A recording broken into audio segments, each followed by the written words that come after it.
Hello, good evening, and welcome to another edition of the Cantina MX podcast. Live a little early tonight because of the World Cup qualifying that has been going on all over the world. Happy to have you with us here live on the YouTube. And of course, you can listen to this and other previous editions of the Cantina MX podcast at the Podcast Center on iTunes, on Google Play, and I believe we're also on SoundCloud as well. So my name is John Jagu. Good to have you with us this evening. As we said, we're live on the YouTube. So please feel free to chat away there in the chat, and we'll try and get to some of your questions as we proceed. But as we said, we had a nice heavy round of World Cup qualifying over the past 24 hours. Also jump into some Liga MX talk as soon as our other folks join us. We are expecting a full plate tonight, as well as actually we will also be having a guest, a gentleman by the name of Kit McConico, who is the host of the local the 1 hour soccer show we have on here in Austin weekly on Sunday mornings. The Throw-In on 104.9 The Horn will also be joining us a little bit later. So looking forward to having that gentleman join us as well. And of course, we'll have our usual panel of folks that hop on. So my name is John Jagu. Glad to have you with us this evening. Liga MX is entering its home stretch. Just a handful of games left for some teams. Some teams have had their usual success, at least over the past few years. They've been very consistent. Teams like Monterrey and Tigres, of course, have done real well, and America is up there as well, Toluca. So it's really kind of the usual suspects. A bit surprising, I'm sure, for some folks to see Cruz Azul up in the Liguilla zone. Not surprising to everybody, but it is surprising to some. I'm not tooting my own horn, but I did pick them to win the title, just because honestly, it's Liga MX. I mean, you can pick anybody, and if they win, you look like a genius. I mean, it's not very difficult. And I do see that we do have someone that has joined us, Profe Cambiarrayas. Juan Uribe joins us from Long Beach. Juan, what is going on with your Chivas? John. Hey, John. Yes, how you Juan. doing, man? I can barely hear you. You need to speak up a little bit. But, man. But you are audible. Okay, perfect. Let me. I don't know what I need to do. I'm on my phone, so I think it's probably as good as it gets. You know what I think it is, John, is just too many injuries at the at the start of the season, and it's just they didn't sign enough players, and then the youth players they're not ready to step in and carry the mantle, as they say. Shoot, did I lose you, John? Yeah, Juan, I'm personally having a hard time hearing you. It doesn't necessarily mean that you're not speaking on the air. I do see also that we have your fellow.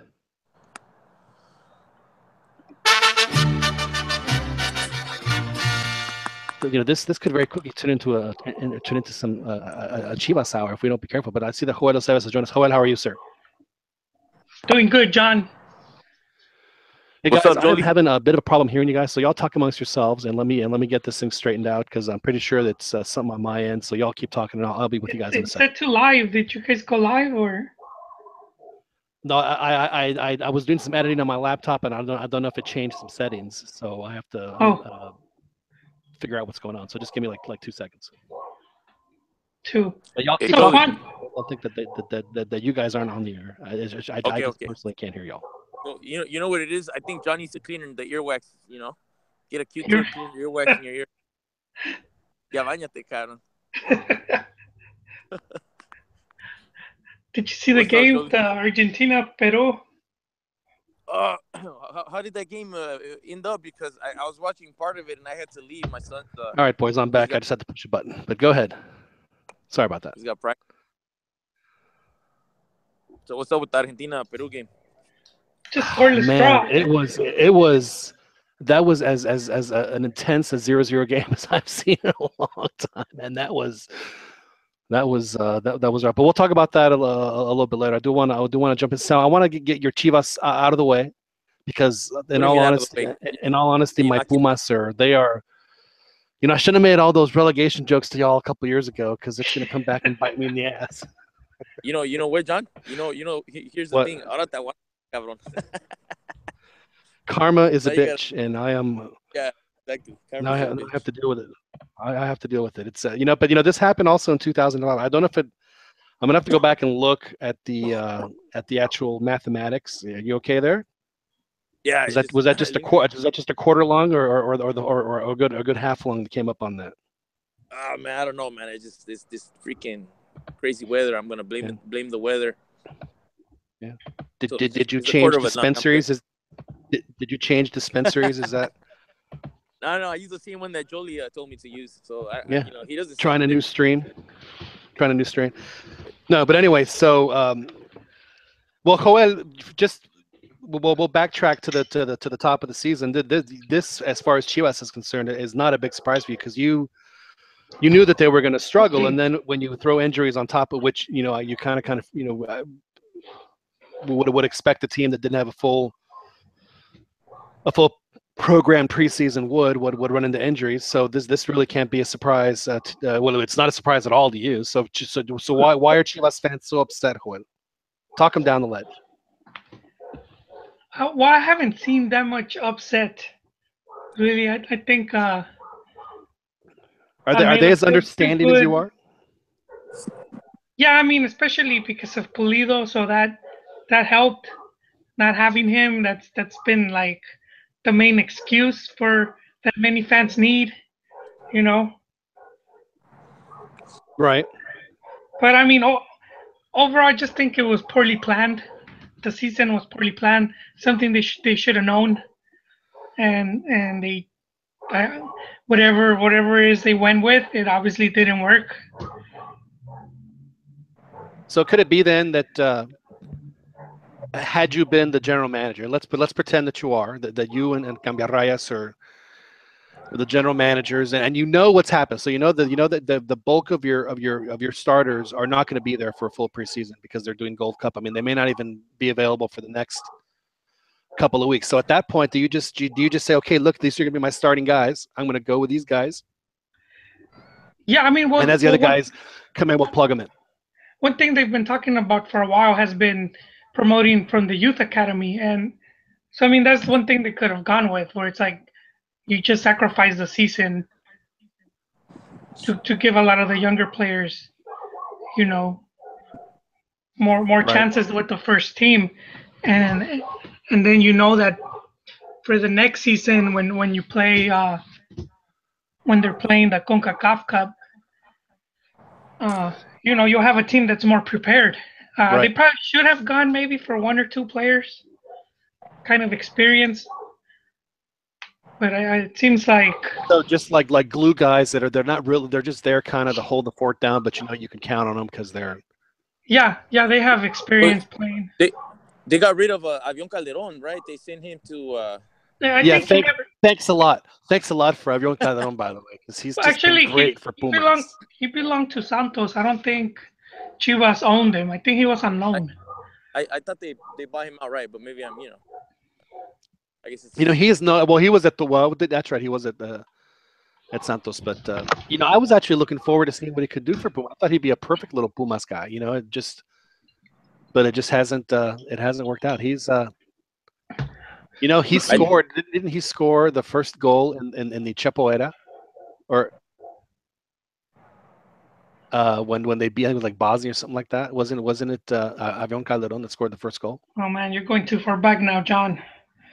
Yeah. Jesus. So Cambiarrayas, would you have done the same thing with knowing that the bulk of your team, the bulk of your starters are not going to be available for at least at full capacity for 6 weeks? Would you have done what Joel does and bring a couple of guys in and promote and just understand that that's going to be your team for the next month, and then the other guys as they come in we'll bring them into the fold, or do you bring them in when they get there? All right, you guys are the starters, go play. I think. What would your strategy have been? Yeah, give them time to kind of stretch their legs and get in rhythm. What I'm curious too is because Almeida, he was supposed to be working with about I don't know if it was 40 or 60 youth players, getting them ready to make the big jump. Right. There's some exciting players like when they played Arsenal. There's that kid Torres, or what's his name? Guy, the little short guy, forward. He can play up front. Man, the names For escape me. Chivas? I mean, there's a bunch of short guys on Chivas, so that's kind of relevant. Dude, who do you think you're talking to, man? I mean, I have no idea. I mean, are you really expecting me to? I have no idea who these guys are. No, honestly, I don't know. Me neither, John. I don't know. Yeah. There's a few promising players. I know one of them, like he scored a goal on his debut. I think it's on Alvarez or it's in Torres. No, it's an Alvarez, the America guy, right? Right. I'm sorry. I'm so promising. This guy forgets their names and confuses. Han de ser unas joyas impresionantes. He's gonna start talking about Lainez right now. That's right. The new Chiva promesa. the new Chiva Messi. So what, just as an what if Lainez has an incredible youth World Cup and somebody like Barcelona or let's say a top 6 European team says, hey, I mean, if you're Lainez, what do? You have to go, don't you? Yeah, I think he goes. I think he goes. You know what, John? I gave a podcast 100 El Centenario a listen. The one with Martin Palacios. Thank you. Did you listen to it? Did you listen to it in public and then listen to it in private? Yeah, in private only. In private only. Yeah. But in all its glory, man. I mean, I had to pull over and cry, and I laughed, I cried, everything, all the emotions. No, it was. I mean, and he said some stuff that frankly you have been hammering home as long as we've. Well, pretty much as long as we've known you, is that you. I mean, and he and Martin pretty much echoed your sentiments. That's why when he said it, I couldn't not think of you, because I'm sure that when it happened, I'm sure that you probably have you ever just been standing and get like a chill, or you just get this weird feeling in your body. It lasts like not even a 1/10 of a second, like a little one of those. And yeah, man. I bet you when Martin was saying that, I bet you that's exactly what happened to you. You're probably like coaching your kids or something. You just gotta. I would call it like the piss shiver, but without actually taking a leak. When you're sitting there, you're one of those. So. Something like that. Exactly. No. So anyway, so you and Joel both agree that the planning was. You knew it was going to be rough, but you didn't expect it to be this rough. And then with the injuries and everything else piling on, because they didn't have the full preseason, these guys, they just plugged them right in.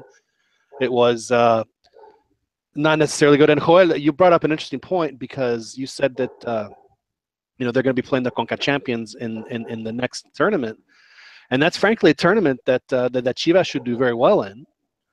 And now with all these, John, right, they should a tournament that they should absolutely they should commit the resources to. To play it, because I mean, for Chivas, that is a huge prize at the end of it, to go play the Club World Cup. That'd be, I mean, for any Mexican team, it's just massive. And also they haven't had any international silverware in 60 years. Really? Joel, I was going to save this for Pumas talk, but I think that deserves just a little one. well, they have a Libertadores silver medal, but I mean, I think in the region you should be able to have won something by now. That's right, because they didn't play in the CONCACAF Cup, or if they did, because frankly they just didn't win that many championships from. I'm not being mean. It's just the reality. Yeah, exactly, just the reality. So they haven't had that many. And then the last time they were in CONCACAF Champions, they were eliminated by Xelajú. Yeah, man, I've been trying to forget that, John. You just keep reminding me. It's almost like it never happened. It's like the Phantom Menace. I pretend it didn't happen. Yeah, you just close your ears and start saying Chepo, Chepo, Chepo, Chepo. So you don't have to know anyway. Just you gotta twist the knife, John. Now, you guys, the Chivas fans have, as Joel says, a huge opportunity to make amends in that. Unfortunately for y'all and for Chivas fans and for Chivas, the fact that Pulido is injured again, and they just haven't really, maybe making the Liguilla for Chivas should, I mean, just forget about it and just go have a full proper preseason for the next one. But they have 5 games left, and I believe they have to win. They have to win every game. It's not gonna happen. It's not going to happen. They are. He has gone in the past on 5-game winning streaks, but the odds of that are pretty slim to none. But John, there's been more rumors on the whole On the interweb. Almeida. No, just on the whole Almeida thing, and what's become pretty more clear because now it's mentioned more often is that he does have a release clause for Well, of course. next year. Yeah, but see, he didn't have it at first, and then he added it during the summer when he had When some they were- offers supposedly Right. from La Liga. Supposedly it was like 2 clubs I think that were interested, and Do you have an idea the names of the clubs or the status of the clubs? Were they mid-table, lower table? well, it was I think Alaves and Las Palmas, pretty lower table teams. But I mean, Almeida is pretty ambitious. He wants to go. If he could be in La Liga, he'll take it. Well, don't you think that Joel that then his move now is to go ahead and stay with Chivas and win this thing and then do better in the league just to give himself. Yeah, but sometimes along, bump like if of you don't value. take the opportunities when they're there, you could get stuck, you know. Well, then he should have gone after he left. Then after they won it, if that's what he wanted to do, then he should have. Yeah, but he was, you know, he had signed this extensive deal where he was getting a lot of money, and so I mean, just to buy out his contract was going to be pretty expensive, which is why I knew the recent rumors linking him to San Lorenzo were, Right. you know, were a bunch of BS. San Lorenzo wasn't going to pay. I put it anywhere between 2.5 and maybe 3 or 4 million just to buy him out. Yeah, but not even the lower tier Spanish teams could afford to pay that salary. But then Yeah, again, but he would probably take a pay cut to go to Spain than to go to Argentina. Yeah, exactly. But that's part of the reason why he had. And I don't know if you remember, John. We had talked about that interview. His agent Santiago Hirsig, he did with El Financiero de Mexico. So, and I remember thinking, why is this? Why is he giving us an interview? Why is he releasing some of this info? You know, Right. Where he was talking about at least minimum 6 more months at Chivas, and but it might be, and who knows, because then you had Jose Luis Higuera going to, you know, he was talking to. It wasn't just that stop. He went all over Europe, but he did happen to post that picture on social media with that I thought was very. Yeah, I think at this point, I think it's like kind of like your move between Higuera and Almeida's agent. By the way, very underrated sitcom. It's Your Move. It was Jason Bateman. You remember that show? No. No. It was Jason Bateman as a teenager. It was in the mid '80s. It only lasted like not even a full season, but underrated. Oh, Please continue. No, and this is something we even saw a few seasons back, where they were even linking Almeida to Newell's. Basically, any team in Argentina, there's only about 2-3 teams in Argentina that would probably come close to paying Almeida what he makes now. Right. So basically, like if you hear like any rumors, it's pretty much hoopla. I mean, the only way I could see him going is if like it's a team that's bound for Copa Libertadores, and they're gonna do a pretty good investment.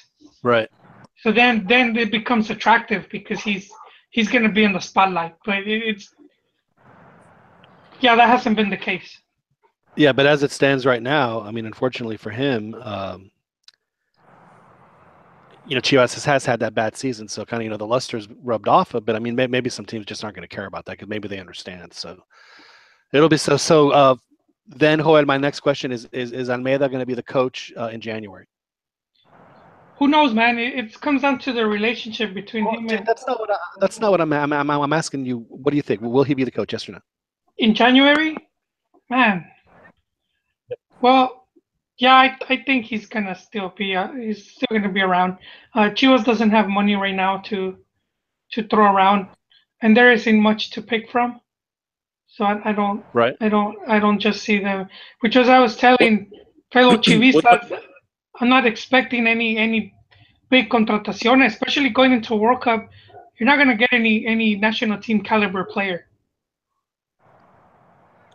Well, they all want to play in the MLS, apparently. Yeah, and you know why Higuera supposedly talked to Vela he tried to bring him over, and he went with the LA deal. We'll see then maybe what Guadalajara needs to do is talk to the NBA. An Put a NBA team in franchise in Guadalajara Guadalajara. have Get him a more. season pass. That's right. Have more players. Well, that's interesting that y'all have said that about Chivas. Now, if you look at the table, and we should look at the table. I'm going to look at the table right now. And Chivas Like is in third to posición. last. Posición. No, that's Pumas. It's in last, and then Puebla is they have 7. Puebla has 8, and Chivas has 9. So it's the single digit club along with Santos. It just 3 traditionally decent teams in Liga MX are just for lack of a better term just sucking. They're just not playing well at all. But there's another thing I think while we're on Chivas, and that's Chivas bending the knee and accepting Televisa as the one true king in the South. And I don't know if There's that was. Lannister. Yeah, man. They had no choice. I mean, Chivas, if they want to be on TV, I mean, they can't. And Chivas TV is a great idea, but they did a little finger to Grupo Pachuca though. He's like, I told you not to trust me, and he just lashed them right when they were going for the boats. Again, I was just, I told you I couldn't be trusted, and but yeah, because that was Chivas' lifeline for a while, even though they did take advantage and overcharge for a couple players, but that's where Chivas was getting a good amount of players and making deals with. Right. They had become their Chivas Cantera was Pachuca. And they were the ones. Slim's not a part of Pachuca anymore, so maybe that kind of works in favor with their relationship with Pachuca and the Martinez's. No, I think that might be broken. The whole Chivas Grupo Pachuca thing might be. I mean, this guy's pretty salty, man. The Pachuca guy's been giving interviews and pointing fingers, so I don't think it ended too well. So it's gonna. Well, yeah, I'm sure they were gonna get a piece of that ad revenue too. Yeah, so it's gonna be interesting going into the mercado de piernas, into the transfer market. Who Chivas is gonna maybe negotiate with. Well, maybe they'll sign El Pepero and what's it? I don't know if you've been watching Club de Cuervos. Club de Cuervos, Aitor. Yeah, well, the new season's out, so they go to the El Mercado de Piernas and they have nobody to sign, so they sign a bunch of nobodies. They sign like one guy, he's prone to heart attacks. Another guy. I don't want to ruin it for you, but yeah, garbage man. They call him El Pepenador. Oh man, yeah. Well, I mean, I don't see any big signings, which was another reason to promote more from the youth academy. Wasn't Almeida working with youth players more? Didn't he say he took like 40? Was that's why I'm wondering what. All right, we're gonna give y'all one last chance to get your last Chivas shot in, and then we're moving on. So make it good. You know what I want to ask Jolie is, so what's up with Ramosito Morales? How's his coaching trajectory going? I haven't heard anything from him in a while, so I don't know what's going on there. Well, he was on Univision for a bit, so. But given that he bent the knee, Televisa must have offered something, so probably access to their player agents. I mean, people to negotiate with. So I think that's something to look out for going into the transfer market. So you're saying that that Chivas will be negotiating with teams that aren't that. It is funny how that works out. Santos and Necaxa, play with each other. Yeah. So you expect Diego Lainez to? No, not directly, but I mean, we have seen like some of the teams that always trade with him, back and forth. So teams like Necaxa and Santos will probably be able to move some players around. All right, so before we move on, we do want to make sure that we introduce the newest members that have joined our panel. First of all, we have in Escondido, California, we have Daniel Preciado joins us. Good evening, boys. Daniel, how are you? I'm good, as always. Enjoying the company in the single-digit club down at the bottom of the table. Yeah, enjoying that, the qualifiers. Ooh, But you know what? that was a the good thing crazy about the 10 team at minutes, the wasn't it? bottom. I'm sorry? Yeah. It's just, no, that was just nuts. Just the back and forth, the constant updates. Right, but we'll get into that here in a second. But yeah, I mean Santos. Yeah. They've made a change. Well, come everybody. on, man. This international break is allowing me to give me a rest from my team. Mercifully, allowing you to have we can't lose if we don't play. A soccer escape. I understand. Yes. I understand because it's funny because all of the single-digit teams have fired their coaches, except for Chivas. It's the only one that hasn't. So, and Puebla, God bless them. They dusted off Ojitos Mesa and have brought him back. I think that was a good move on their part. I mean, I know he's definitely a retread, but I mean, definitely a proven winner. I think there's worse choices out there. Absolutely, no. It was, another one that has plenty of tread on the tires, but like you said, can certainly stabilize them, at least get them to play where they're not, playing as bad as Pumas is, and that's just been a complete disaster. I watched the Pumas Cruz Azul match for as long as I could take it, and it was just. I mean, it's been a long time since I've seen Pumas play that bad, and I've been watching them for a while, and it was pretty brutal. It was pretty brutal watching them go ahead and then give up just systematically breakaway. I mean, not even goals and run to play, like breakaway 3-on-1 type goals. I mean, it was like watching watching a team play a Caribbean minnow. Is what it looked like there too. It was rough. It was brutal. Like Liechtenstein or St. Kitts and Nevis. It was just not the prettiest thing in the world. And they made I would have guessed they would call that a change, or maybe just brought the next victim, and it's David Patiño, who was a terrific player for Pumas and a great national team player before he got hurt, and now he was coaching the Fuerzas Básicas, and which I actually I think if you're going to bring a coach in, at least bring in a guy that knows who he's got. Guys that he at least has the confidence in to plug in, just because he's seen them. So hopefully that'll work out for Pumas, because they need to get first of all, they need to get into double digits for sure. But if they could get 15 points and then get 20 in the Liguilla zone for the next tournament, then they should be able to stave off the ghost that's coming. Because otherwise, it's they're going to have a rough season for the rough next 2 seasons for sure if they don't get their act together now. Very, very sad for Pumas. So I'll go ahead and just take it. It's just very nice. Been a rough time for Pumas fans, but also joining us over in Philadelphia.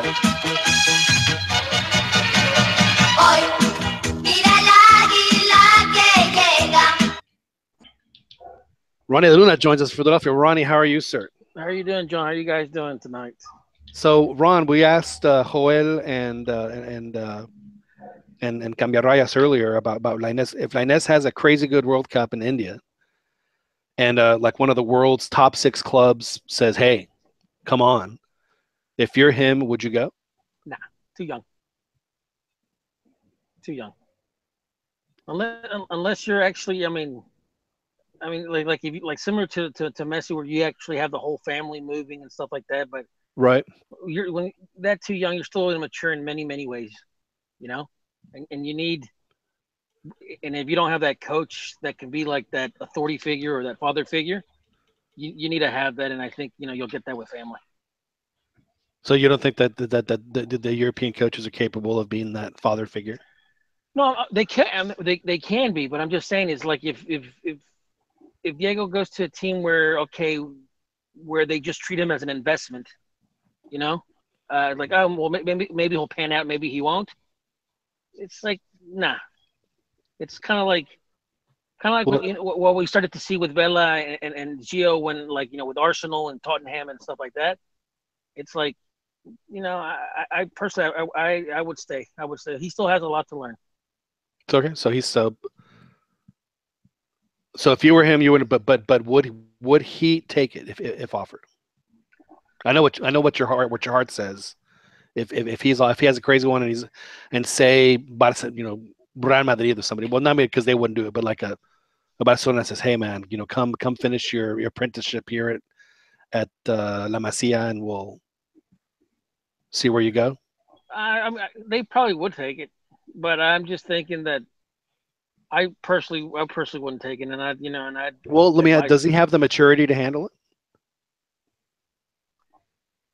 it? From what I saw, the 6 months he was playing with La Volpe and stuff like that. Uh-huh. He did handle himself well. Do you like the cut of his jib? I think he's an interesting player, and I think he's got a lot of potential. But it's a crapshoot. I mean, you're still not mature enough. Right. You're still not mature enough, and I mean, I would stay, get some playing time in America, get in some key games, playoff games, hopefully win a couple titles, and then I would go venture out into Europe. So you're saying for the Mexican, not just Lainez, but maybe for the Mexican player, if you're going to make the jump as someone who has already been, has become you can still be a seasoned professional at 19, 20 years old. Yeah. So that's what you would, they would, and you would prefer him to say, you know what, that this guy is so good he can play anywhere in the world. So if they're going to, give you the crazy money and go over there, go. You know what? It's funny. You know how, like, right now the Mexican players have done extremely well in Eindhoven, and I think part of that has to do that they're appreciated. There must be one hell of a taqueria in Eindhoven, I think. Don't you think? I mean, just one that just does it right, and they're transported. Yeah. I mean, the whole connections with Westerhoff and all those guys, and the back and forth with. But my point is that I think when the club values the player, you see the results, and you see why Massa, why Salcido, why Guardado, why Moreno, and them were successful. It's because they have a club that that does value the player. The league, they value in the Mexican league. They value for its abilities of playing. The style that they want. So, right. Ronnie, would you favor him going to the Dutch league, like maybe AZ Alkmaar? I still haven't drank the Kool-Aid, Gabriel Reyes. That everything is faster in Europe. You know what I mean? I think part of what you're seeing, with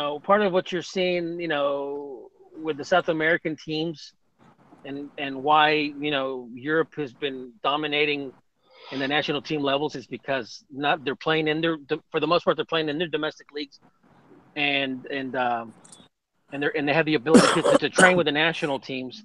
I'm still, call me an old fart with that. I still prefer the guys in Mexico. I still want them in Mexico. You're an old fart. No, I'm just... Yeah. I think it depends on where you go, honestly. I mean, if you have an opportunity again to play with, and start with unless you're going to go with Barcelona. Well, not just Barcelona, but like a Liverpool or a Manchester United or a Bayern Munich. Just a team like that, a team that's finally getting a challenge for us. Yeah, exactly. Up for a pile of trophies every year, and that you're going to go and start. Then you absolutely make the move. But a Champions League team. Yeah, exactly. A contender. Yeah, contender. And Chucky Lozano, I think, has had a terrific start to his career in Europe, and it's been really good. And I know that a lot of people say that they don't play that much defense in the Dutch league, so you take it with whatever. But to me, the reality is, I think Chucky could have gone to a better league and played for a better team and started right away. I think he's that good. I think. Hey man, PSV was good enough for the El Fenómeno. Yeah, but the Fenómeno was also 17. Chucky's 21. There's a big difference. but you know when that's when you're 17, I totally understand. Romario did the same thing, and I totally get that. But when you're 21, I've been playing in Mexico for 3 years and starting and winning and doing well. To me, I think that he has a talent to go missing play open sitters, for a missing Valencia. open goals. Hey man, they all miss open sitters. All right? I think That's Chucky why could soccer's 1-0. That's why it's not 10-0 or 10-9. I think Lozano could have been at PSV 2 years ago. Exactly. Yeah, exactly. Go to but PSV, but go under the age of 20. Yeah, I think so. But I think the one positive But is though that of the him Mexican going league? to Is that the Mexican league that doesn't give these guys an opportunity at a younger age, or is it that they're not good enough at a younger age, or what is it? probably both.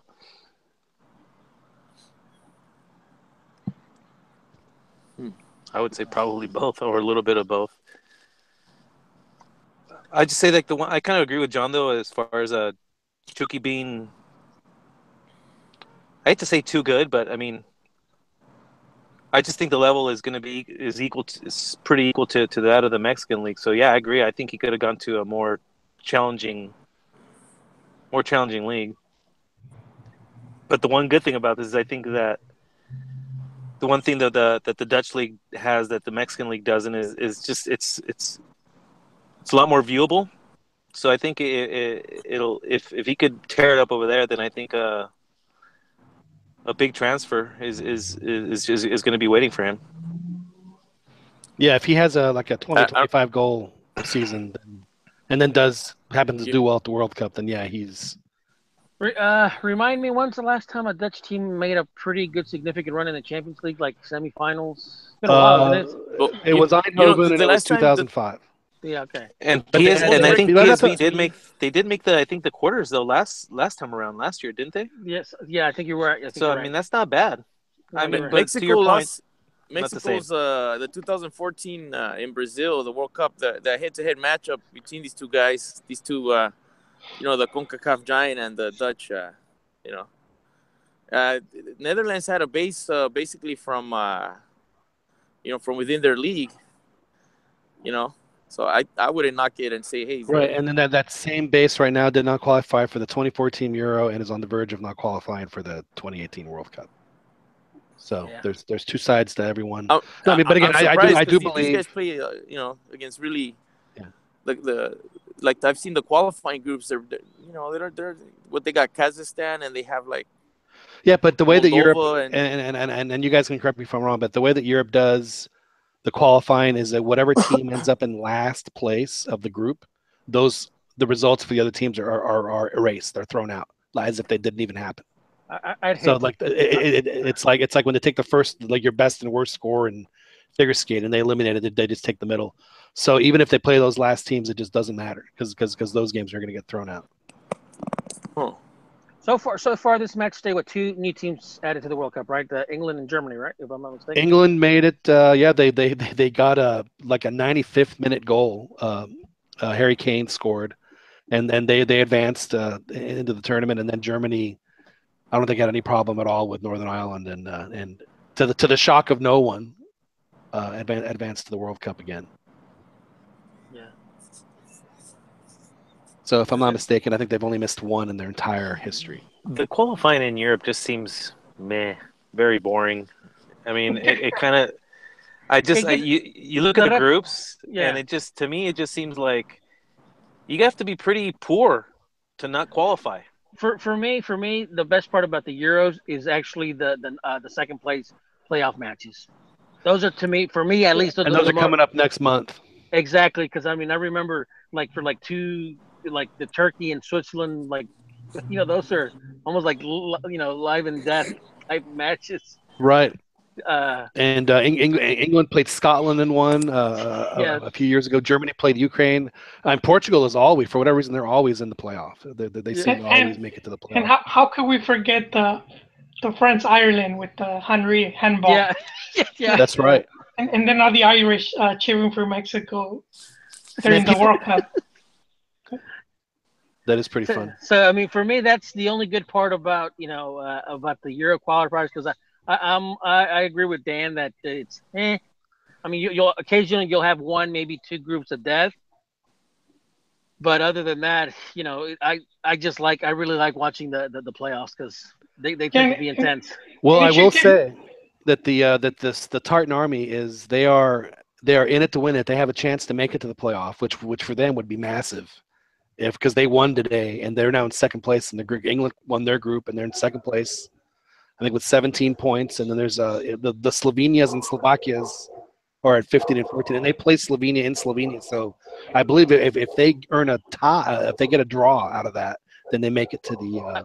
I'd like to see the 4 home countries from the UK qualify because I've always had good experience with their fans, and like, you know, if I do go to the World Cup, the train stations with those fans, it's always a blast. They're always Right. singing and stuff like that. They're those type of fans. So hopefully they make it. Those are really the only teams that I want to qualify. If anything, just because of the fans, you know.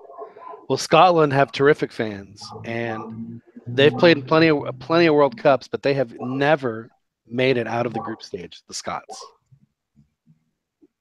which is just crazy.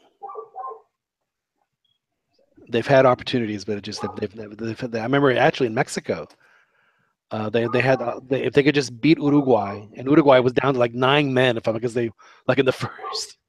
This is so funny. This is so Uruguay. In the first 5 minutes of the game, a Charrua just completely just planchó the hell out of a guy, and he got a straight red in the first 3 minutes of the game. So for the next 87 minutes, they were down. They were down to 10 men, and Scotland still couldn't. And I think they got another one, so they were down to 9, and poor Scotland couldn't get the goal to send them through. So that's the kind of luck they get. Northern Ireland, I think, is the only team from the home, you know, from the UK that still hasn't played in the World Cup. No, Northern Ireland's played in the World Cup because they beat Spain in Spain. Did they qualify? Yeah, they beat Spain and they made it to the second round. Because they had the youngest player in World Cup history. I don't know if they've had a young one since. A guy by the name of Norman Whiteside, who was 16 when he played in the World and was a starter. I mean, he was a starter for them, and they beat Spain in Valencia to make it to the next round. And they were in the same group with Honduras and Yugoslavia. And Honduras actually had a chance to advance, but I think they lost to Northern Ireland.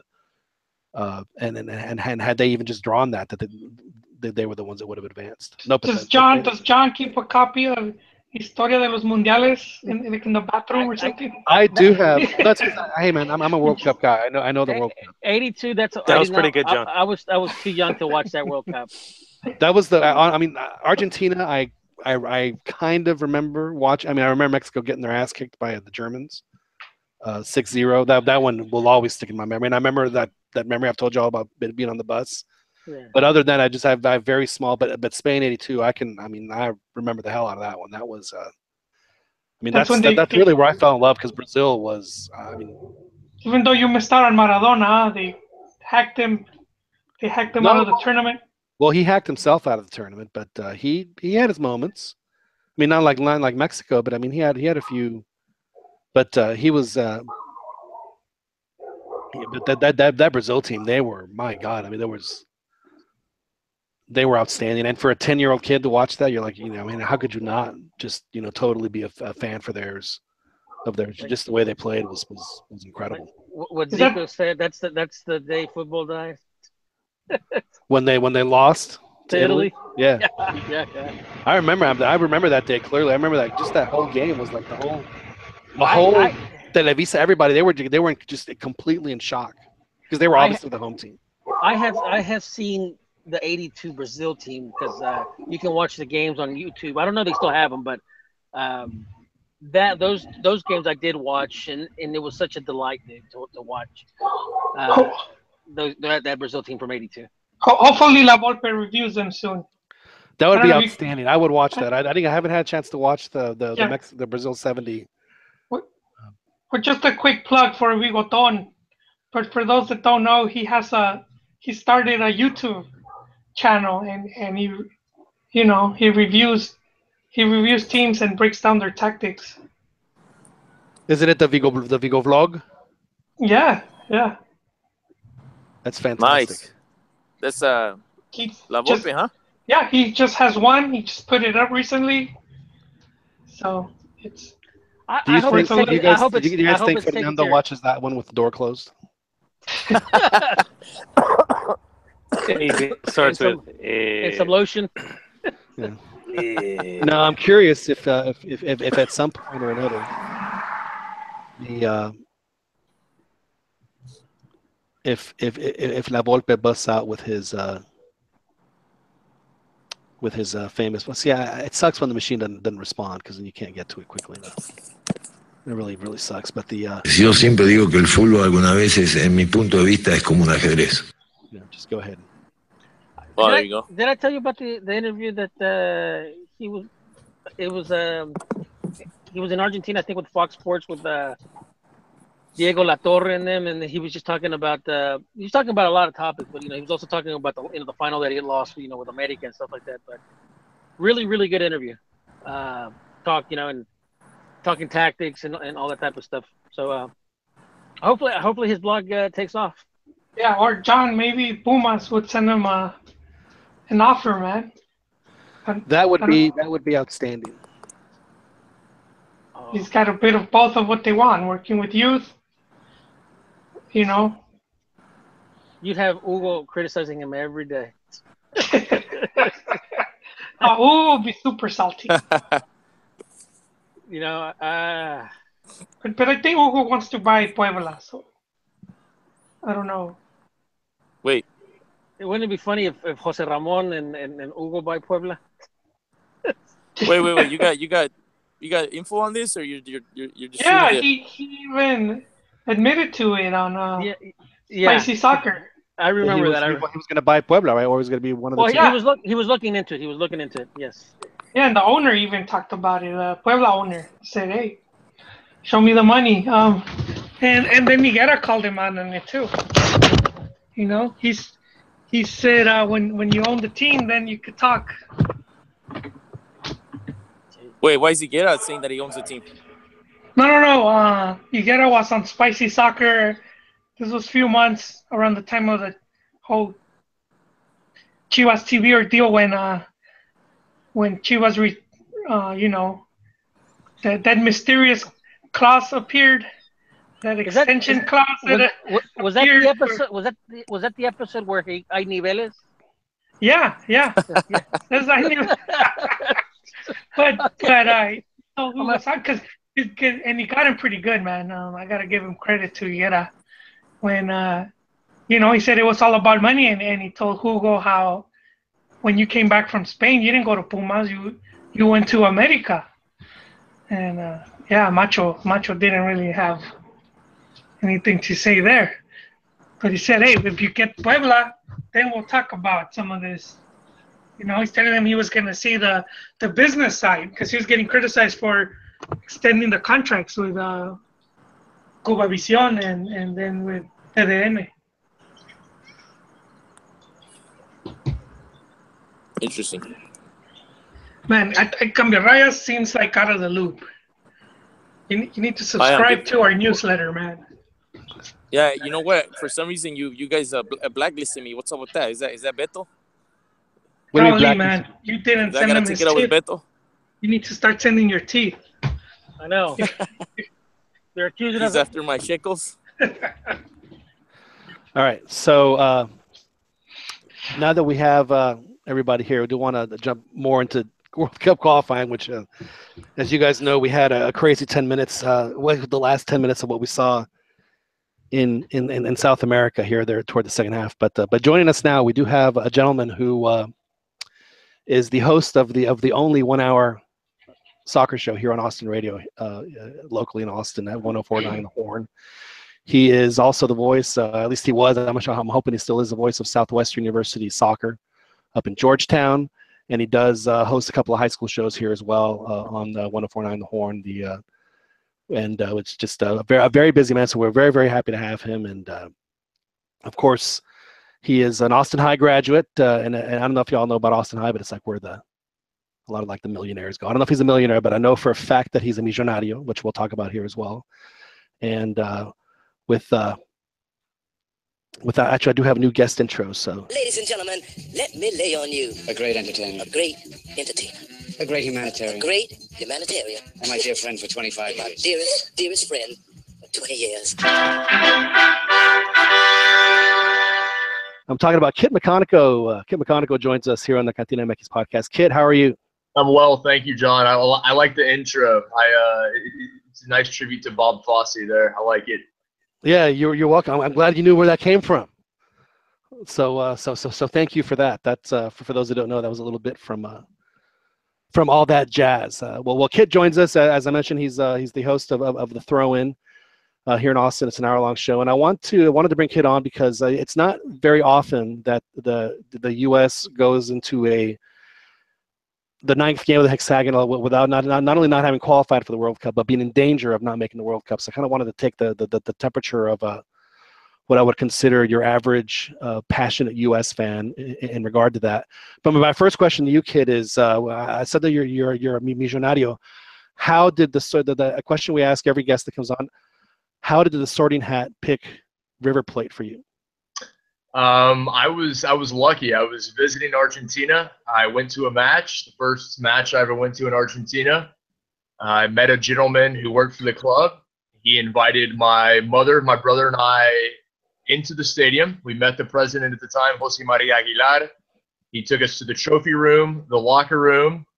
We walked on the field. I met a few players, and at the conclusion of the evening, he looked at my mother, my brother, and myself, and he said, "You are now Millonarios. You will be River fans for life. Welcome to the club." And ever since, I've been a fan of the great River Plate.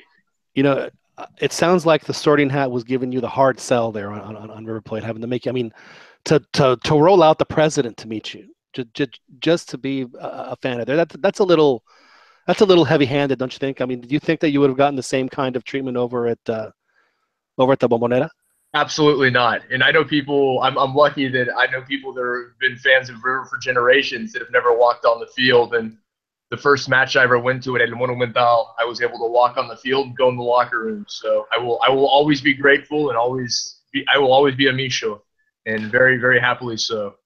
Now, how hard was it for you? I would assume you watched the Peru-Argentina match earlier today to keep down the bile because it was being played at the moment, and because of that fact, you think that's what's going to cost Argentina their place in Russia, that they played in that stadium? Stadiums don't win matches, and I was very, very tired of hearing this week in the Argentine media that being at La Bombonera would be so difficult for Peru and no one wins at La Bombonera and that's why they played there. I think that's nonsense. I certainly understand it. I've been to matches there. I've seen Argentina play there in the past, and I understand that it is a difficult place to play. But to my original point, stadiums don't score goals. La Bombonera didn't score any goals tonight. The Argentinian midfield was absolutely atrocious. Messi should have had 5 or 6 assists. Nobody wanted to put the ball in the back of the net. But because they played at La Bombonera, they weren't going to win the match. And for people to think that they were just because of the venue is absolute nonsense. I don't know if it would have been any different had they played it at El Monumental. I don't know if they played it in Tucumán or anywhere else in the country if it would have been any different. To be quite frank, this is just a poor team. And they've had a poor showing through qualifying. And they may not deserve to go to the World Cup. And it's hard for me to say as a fan of Argentina, but it may be the same with the United States. They may not deserve to qualify for the World Cup. So Argentina, if I'm not mistaken, they go to Ecuador. They have to wrap it up in Quito. Is that correct? Is that Yes. what they're playing this next week or next weekend? Next Tuesday. Wow. But if they win, they're in, I would assume. I guess it depends on what everyone else does. So they're really not controlling their own destiny at this point. No, they're not. And they absolutely have to win. But even if they win, things may not go in their favor. But they can't worry about that. They have to get a victory in Ecuador, which is difficult to do. It's a good team. They had to win tonight. Everyone knew that. They were unable to. But that's the game, and that's the way things work. You have to get a result. It's a results-oriented business. And if you can't score goals, well, it's going to be hard to win. And can we all agree that South American qualifying is far and away the most entertaining as far as World Cup qualifiers go? And just, I mean, I'm not saying that what happened in those last 10 minutes that we were talking about earlier happens all the time in South American qualifying, but it just seems like, because it is that round robin style that they've been playing. This is what, like a 2-year, almost 2.5-year tournament. So they've been playing this for over every fecha FIFA that they've had since. Also, most difficult, John. Most difficult. I would have to say, honestly, I think it's probably Africa, just because for whatever reason they don't seem to want to favor their stronger teams. So they always get. I mean, you always look at groups in Africa where there's like 2 and 3 teams that are just, otherwise if they spread it a little evener, more even rather, would have a much better chance of making the World Cup. But because it's just, I mean, there's one group that I saw. It's that.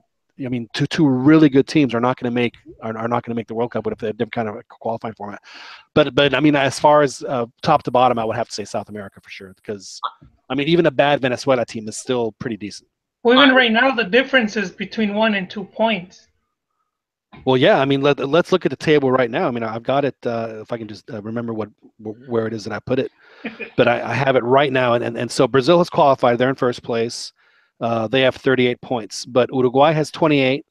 They're in second. Chile and Colombia have 26 each, and their goal differential is the same. And the only reason Chile is ahead is because they have more goals in favor, 26 over 20 over Colombia. And then Peru is in 20 and 25, tied again with Argentina on goal difference, but Peru has scored 26. Argentina, to Kit's point, in 17 matches with what I would consider, outside of Messi, as good a group of offensive players as any national team in the world has only scored 17 goals in 16 games. And they haven't scored in their last 60 shots on goal. And for Argentina, everyone has always said in this qualifying, throughout the qualifying, well, you have an amazing offense. You have some of the best strikers, some of the best attacking midfielders in the world. They just haven't gotten it done. And the question is, well, they brought in new guys. They brought in Icardi. They brought in people that they wanted to see. They've left off Higuain, who I think has gotten a bum rap. Yes, he's missed big goals in big matches, but a lot of the goals he's scored have gotten them into those big matches. They've left off Tevez. He's in China. He's not playing top-quality football right now. Obviously, Agüero hurt, breaking a rib. He was going to be on this team tonight. He would have played, but you're without El Kun Agüero. That's a huge loss. What it comes down to is you have to score goals. You have players. You started Benedetto up front, who plays for Boca. Probably not the person I would have chosen to start up front. I understand why they did it. But if you don't score goals, you're not going to win games. And when you have the talent, the plethora of attacking talent that Argentina has, they have no excuse for not scoring goals. They really One of the things with Argentina, though, I mean, because if you look at their roster, man to man, they probably have the best roster in the world, and I think that one of the reasons why that their goal output is poor is because Argentina faces a lot of bunkering. I mean, to the point where it's frustrating, and teams like the Barcelona, there were only a few teams that know how to break that bunker, and Argentina for some reason can't do it. Because even Brazil doesn't face that amount of bunkering. I've noticed this set of qualifiers. I agree with you, and I think it's a good point. Argentina, obviously, when you have a player the caliber of Messi, sometimes they're too deferential towards Messi, and they try to play through him too much, and that's been an issue. And it almost reminds me of the way that that Ronaldo's with Portugal, where obviously he's an outstanding player, probably could go to the gym, but he doesn't have the same talent as some of the as what he's used to playing for Real Madrid. So he gets you can just see him. I saw him today. He's just pounding. He's pounding his fist because some guy didn't have ESP to know that Ronaldo was behind him, and the guy didn't make the pass. And so I almost see a little bit of Argentina kind of deferring to Messi a lot of times. And the sad thing is, well, not sad because he's such a great player, but it almost works, and it has been happening at least since the Copa America that was in Argentina, where they were literally just watching him play and then hoping he can make something happen. It's like Argentines seem to forget their role when they play on the national team, just because Messi's so they're just expecting Messi to do it all for them, and that's something that I've noticed on their side, at least since then. It never used to be like that. They used to be a very, you guys talk about bunker, man. They used to, man, Argentina seemed the bunker their entire, especially when they played in South America. And I remember in the previous Copa America they had in Venezuela, where they were, they faced the bunker in every group game they played, and they systematically were very patient with it, and they weren't, they didn't have guys, going 1-on-3 like Messi's been doing for the past 5 years, and they were very systematic, and they were very patient if things didn't work, and they were just waiting for the other team to make the mistake, or waiting for that one guy to make the run and no one saw, and bam, they would score. And they just have not played like that since Messi has been quote unquote the best player in the world. It just hasn't happened. They are so dependent on his success that if he doesn't have, and it's not that Messi didn't have a good game. He played decently, but if he doesn't have a terrific game, then they're gonna have a hard time, as you guys said, scoring. So. No, I agree with you. I think Messi, at times, he's played poorly with the national team. I don't think tonight was one of those instances. I think he played well tonight. He did what he needed to do, but he didn't get any help. People missed shots. They went with a lineup that I wasn't a huge fan of. They brought people off the bench that I didn't understand. Gago was in the match for, mere minutes before he had to come off. Argentina. And I heard he got an ACL tear for Gago, unfortunately, which is awful. He was on. They said it was an ACL tear. And if that's the case, I'm sorry to hear that. You never want to hear of anyone getting injured, especially a potentially career-ending injury. But Argentina has to make some serious decisions. They have a must-win match, but even that may not be enough. And if this is the end of this cycle, if this is the end of Messi, it's unfortunate, but he will never, ever be viewed as one of the greats, certainly not the great. He will never surpass Maradona in Argentina. Many of his countrymen already don't view him that highly. There's I forget his name. He's a very influential reporter in Argentina. He's got the red hair. I forget his name. Ruben on Fox Sports. That guy. Oh, I know what you're talking about. Jesus. If you watch his YouTube videos, or I've seen a lot of his interviews, he just he really. It seems like when he talks bad about Messi, it's like it's not a criticism, but it's like it's done with malice. Ronnie, that's Ronnie de Luna talking there. Ronnie, is it like that guy in Monterrey that would just trash Charito, saying that Aldo Davies is so much better? Was it that kind of trashing? You get to the point where sometimes you don't even dude, that's not even criticism. That is just straight up hate. Ronnie, you're exactly right. And Messi has a very strange relationship with Argentina. I've been back and forth numerous times throughout the years. Because he left at 13 and moved to Barcelona, because the only thing that saves him, truthfully, is that he still has an Argentine accent, but he doesn't have a huge connection with the country. He is not the most popular player in Argentina by a long shot. Tevez is much more popular in Argentina than Messi is, and that's hard for Messi. For many years, the reason he and Tevez didn't play together is because he didn't like the fact that Tevez was the more popular player in their home country. A lot of people in Argentina don't like Messi. They don't feel that they have any connection to him. And the fact that the rest of the world views him as the greatest player in the world, but he can't come through for Argentina, rightly and I would say wrongly, but that's how they view him. And if he doesn't win a World Cup for Argentina, he is never, ever going to be the person that he is in the rest of the world. It's going to be difficult for him. It's going to be difficult for him to live there when he retires. He may have to. I'm sure he'll go home. He's from Rosario, and he's a Newell's fan, and he played for Newell's. But people in Argentina don't view him the way people in the rest of the world do. Yeah, it's a shame. Yeah, that's really I'm not going to lie. That's just rough. Rough for poor Lionel. So is that where he's going to end up? Is he going to play his final? Is he going to play it out at Newell's Old Boys? He will. He's already said the only other club in the world he played for would be Newell's. He's a huge Newell's fan. He's given the club money. He's done everything. He wants to play at least one season for Newell's. Wants to play in the Clásico Rosarino.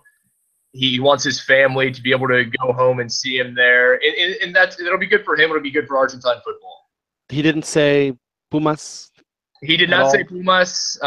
Did he say Pumas was a close second? Yes. Pumas was a close. Okay. He did indeed say that. He said it was very difficult, a lot of sleepless nights, but ultimately it was going to be Newell's. Well, at least we got the consideration we deserve. Now, as we said, they go to Quito, and then the key fixture in next Tuesday is going to be the one in Lima, or where I would assume it's in Lima. I'm not sure if that's correct or not, but Peru hosts Colombia. So that right there is going to decide like 3 World Cup spots, that game alone. And then Brazil also hosts Chile. So Chile is by no means guaranteed. No one at this point is really guaranteed any kind of advancement to the World Cup or even the playoffs. So I mean, everybody's going to have to win. So if Is Chile, it just Uruguay and Brazil that are in right now? Uruguay's not in either, and they play Bolivia. So no, They're not in yet? No, because they're at 28, and well, you know what? They have a goal differential of plus two, but I mean, again, but they're technically not technically totally in? Okay. technically not in, because they're at 28, and Peru and Argentina are 5th and 6th at 25. Yeah, so it is going to go down to that game, and according to That's incredible. my little app here, the FIFA. That game is going to be on at 6:30. I don't know if that's going to be our 6:30. Let's see, change the your time. Maybe that'll. Well, actually, yeah, it's going to be on at 6:30 again, just like the game today. So 6:30 Central and 7:30 Eastern for that. Kit, we also brought you on, Kit, so you could give us your insight on the U.S. They have a must win against Panama. They're playing in the you're probably the furthest they could play from Panamanian fans, Central Florida. In Orlando, where I'm sure it'll be a sellout crowd. I'm sure there'll be plenty of Panamanians there. The Panamanians are obviously and have been extremely comfortable playing the U.S. over the past few years. So as far as U.S. fans go, I mean, what is the pucker factor here? I mean, are we making diamonds, or fans taking this calmly and with resolve here, or is there panic setting in? Oh, I think they're certainly making diamonds, and they have been for a while. This is, as you said, I mean, it's a must-win. The U.S. thinks that they should be in the World Cup, but they have to beat a good Panamanian team that they've underestimated in the past. And Panama, with the win, will qualify for the World Cup, regardless of what happens anywhere else. If they win that game, they're in. Exactly right. And so for Panama, they want to win this match, obviously. The U.S. has to win this match. It should set up to be very entertaining. The U.S. has been underwhelming.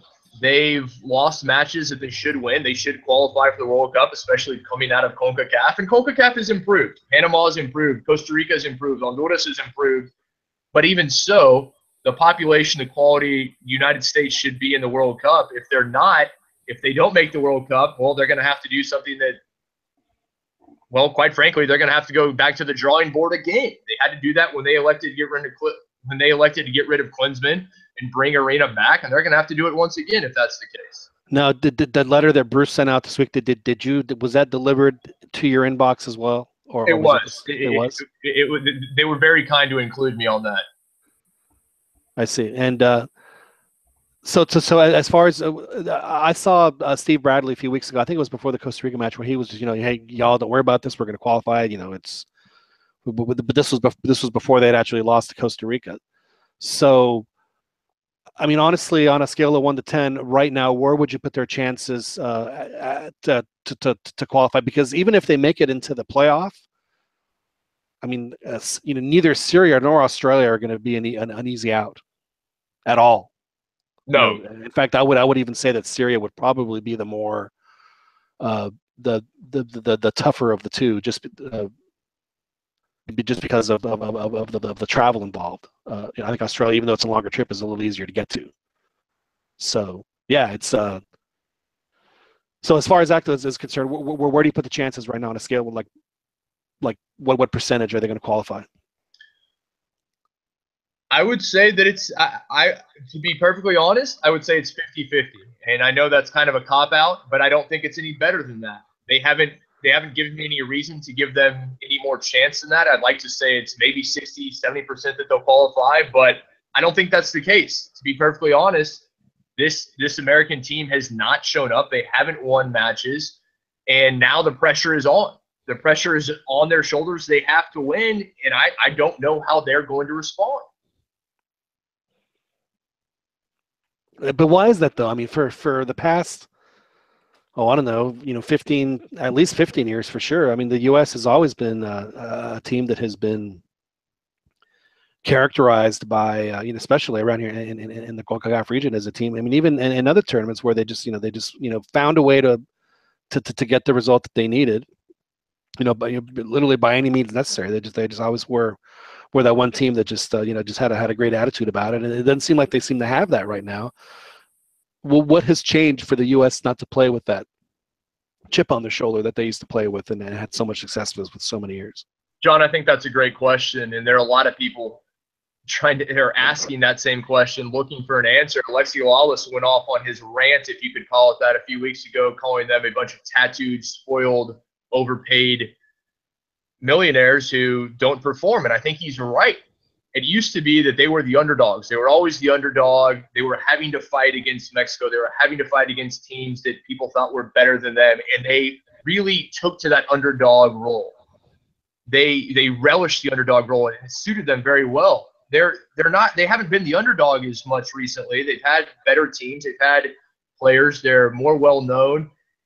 And to be perfectly honest, they haven't had the players that have wanted that underdog role. These guys they like it nice. They like being on top. They don't want to be the team who's known for scrapping. Well, once you've stayed at the Ritz-Carlton, it's hard to go back to the Hampton Inn. John, you're exactly right, and I think that's a wonderful analogy, and it's kind of what it's been for these guys. Everything has been really good for them. They've been treated well, and all of a sudden people know who they are, and they stop them on the street and ask for autographs. They don't have that mentality. I'm not saying you have to go back to the Hampton Inn, but you have to have some people on your team that know how to fight and know that when things get tough, you really have to dig down deep. And right now, I don't see that for the U.S. team. Well, they have had to bring in the old guys again. DeMarcus is back. Dempsey obviously over 30. Michael's getting there. Michael Bradley's getting there. It doesn't seem like they have the generational change that we see other national teams have. It's like they have a bunch of old guys and then some guys that are pretty decent in their mid-20s, and then they obviously have Pulisic, but they don't seem to have those early to mid-20s guys that they can lean on as they've had in the past. So how was it? I mean, what players did not, or what was the reason for some of these players not to pen out in the way where they can't be depended upon on the national team? Where was the disconnect for the U.S. over the past 5-6 years? Well, I don't think they were given the opportunity, and I think when the U.S. elected to get rid of Klinsmann, it signaled that it was just about results and it wasn't about development. Bringing Arena back, who has relied on players in their 30s, who has relied on players that are past their prime to get it done, and the U.S. had to make a decision. You had to say, are we going to look to the future, and are we going to let these young guys play and maybe fall flat on their face in a Copa America or in some big international tournaments? And they said, no, we're not. We're going to go with the team that's proven, the players that are proven, even if they're older, even if they're long in the tooth and past their prime, because they are proven. And I think that's a terrible decision. I would have rather seen the U.S. team with a bunch of youngsters fall flat on their face, lose matches, but get better and have those young players play big international matches where they would learn and progress. But that is not what the U.S. has chosen to do. And instead, they've chosen to rely on a bunch of guys who are 30-plus years old and kind of their swan song and hoping that they're going to have enough left in the tank to get them to the World Cup. And even if they do get to the World Cup, I would be astounded if they didn't come home after 3 straight matches. Well, let's talk about that, because they will. I mean, something catastrophic would have to happen for them not to make the World Cup. So let's pretend that doesn't happen. Hey, John, if yes. I may interrupt. One of the things that do you have something catastrophic that would happen, Rob? No. Okay. But one of the things that I have noticed is that, and I always said that one of the things that the U.S. players, should be thankful, and they probably didn't even know that they had it, was that they had a press that acted like cheerleaders for the most part. Whereas you go to England, you go to Mexico, you go to Argentina, they eat you alive. Oh, could you imagine what the Argentine press is saying right now? I've noticed that the press, especially within the past, I think the press started to wake up after the whole FIFA scandal. Like, oh my God, we've been complicit. And it seems like, for some reason, it seems after the whole FIFA scandal, people just started criticizing just for the sake of criticizing. And I think a lot of the players perhaps didn't know how to respond to actual criticism. Ronnie, I think you're exactly right. And the U.S. players they've been baby, and they've been very lucky. If you look at Mexico, you look at Argentina. I mean, when I get off with you guys, I'll read the papers in Argentina and see what La Nación and El Gráfico are saying, and they are going to eviscerate the national team. Mexico would do the same thing. That is not the case in the U.S. John, you and I have spoken about this previously. I don't know if it's the fact that U.S. press is knowledgeable. They're not huge soccer fans. Most of them, they don't kind of understand. They're still new to the sport, and they're giving them a pass. But they are giving them a pass, and it is not beneficial. It is detrimental to this national team to give them a pass time in and time out when they play poorly, when they don't get results, and to still pat them on the back and say, you tried, you played hard. This isn't a U10 team. This is a national team. Well, I remember right before the World Cup in Brazil, there was an article that had come out, and it was anonymous sources, and it was in one of the bigger papers where they were trashing. It was a hit piece, and I remember Hercules was so happy with it. He's like, finally, we're getting the bad. He's like, you got to get the bad press with the good press, because you have to be able to learn how to deal with it. And then they ended up actually using that, and they ended up going on a pretty decent run after that article had come out. So, but going to my point, like for example, in the last World Cup, where what's his name, Howard had 30-something saves, and they were making him out to be a god, and they were praising the team and stuff. I'm thinking all to myself, it's like they were able to the other team had 16 shots on goal. Exactly, that's nothing to be proud of, So I mean, at times it's like they baby them, but then when the criticism starts, it's like the players don't really know how to respond and react. I'm to a certain degree, I'm speculating, but I'm starting to see more and more of that, and especially now with obviously high profile like Alexi Lalas. Even going after Altidor's tattoos and stuff. I mean, that's like reminiscent of Mexican press where they start criticizing just because of the way you look or how you dress. Well, I actually thought that kind of watered down part of his argument. It sounded more of a rant than a real criticism. At least that's the way I kind of saw it. And I'm like, it's not a big deal. Like, to your point, though, I kind of agree, though, that I think the U.S. team does have it relatively easy. I just didn't think what he said was all that big a deal, though. Oh, you're right. You're right, but it's something that you're not that for as long as I've been watching the game.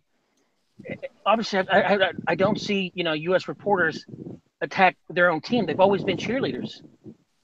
To the point where I'm a little bit envious. It's like, man, I wish that sometimes our press would protect our own players, because they just they'll lift them, and then next thing you know, they'll cut them and mow them down. As they say in Mexico, hacen leña de árbol caído. Árbol caído, yeah. I was trying to get it out. I was trying to spit it out. So the U.S. now the Honduras game has been postponed. It's not going to be played tomorrow. It's going to actually be played on Saturday, because there is another tropical storm that right now is lashing Central America. So Honduras is going to go into that game knowing that we either have to. They have to win regardless, but it's either win to keep up with the U.S. or it's win to put themselves in position to get a result against Mexico and then make it at least to the playoff. So Honduras will we'll know what they have to do against Panama. Now as far as what you guys, and I know that you've said that, I've said it as well, as far as CONCACAF getting better, and I think that as a whole that has been good. But I think that we've seen in this particular hex that the teams haven't necessarily been as strong as we've seen their teams in the past. I think Costa Rica has been relatively decent, but this is not the strongest Honduras team, definitely not the strongest U.S. team that we have seen as well.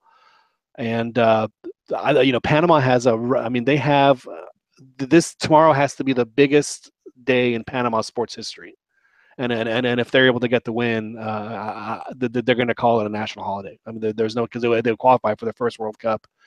It would be massive. Now, if the U.S. does happen, if they do manage to win, they will be, if they make the World Cup, they're going to be in pot 3 for sure, because as we all know, they have changed the way that they're going to do the groups in the World Cup, which is a massive break for Mexico, more than just about anybody else in the tournament, because now they don't have to worry about getting really hosed. But the team that is going to get hosed, kid, is going to be the U.S. If they do make the tournament, they are going to have to fight through two really strong teams to make it to the next round, and then that's going to prove to be very, very difficult for them, I think, because they could have a group of Brazil and Spain.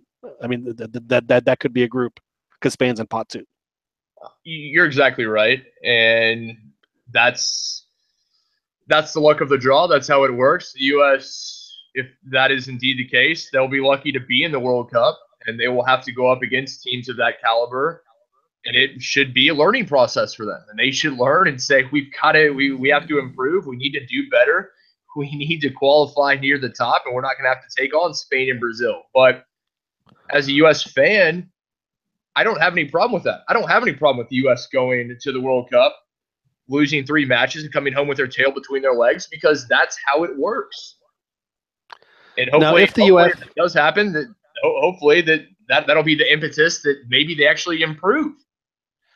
If the U.S. does not qualify for the World Cup and you're doing the autopsy and you're trying to figure out cause of death, are they going to look at is it going to be more of a Klinsmann or an arena or the federation? Who do you, as a fan and someone who has the more of a pulse of the U.S. fans in general, who do you think would get the bulk of the blame there if they don't make the World Cup? I think the casual fan would blame the coaches. I think the more knowledgeable fans would blame the federation, because the federation ultimately makes the decisions, and they were the ones who elected to get rid of Klinsmann. They were the one who elected to bring in Arena, and they did it solely to qualify for the World Cup. I understand it, but if you're bringing in someone to get you into the World Cup, that's his one and only job, and you cannot do that, yeah, that's a problem. The U.S. has to make some real decisions, and again, I go back to what I said previously. Play the younger guys. If you lose matches, that's fine, but ultimately it will be to your benefit. You will improve as a team. You'll improve the system. If you continue to rely on a bunch of guys who are 35 years old, you're not going to do any benefit in the future. If you have 17, 18, 19-year-olds out there, you're going to lose matches initially, but you will improve. And I think most U.S. fans that can actually look at things in the long game would take that. I have a question for kids. Did you think firing Klinsmann was a... Sorry to beat you to the punch there. Joel, what was your question? Joel Aceves joins us. Well, I've been in the show. Well, my question is, wasn't Klinsmann tasked with even the other youth teams and appointing the coaches?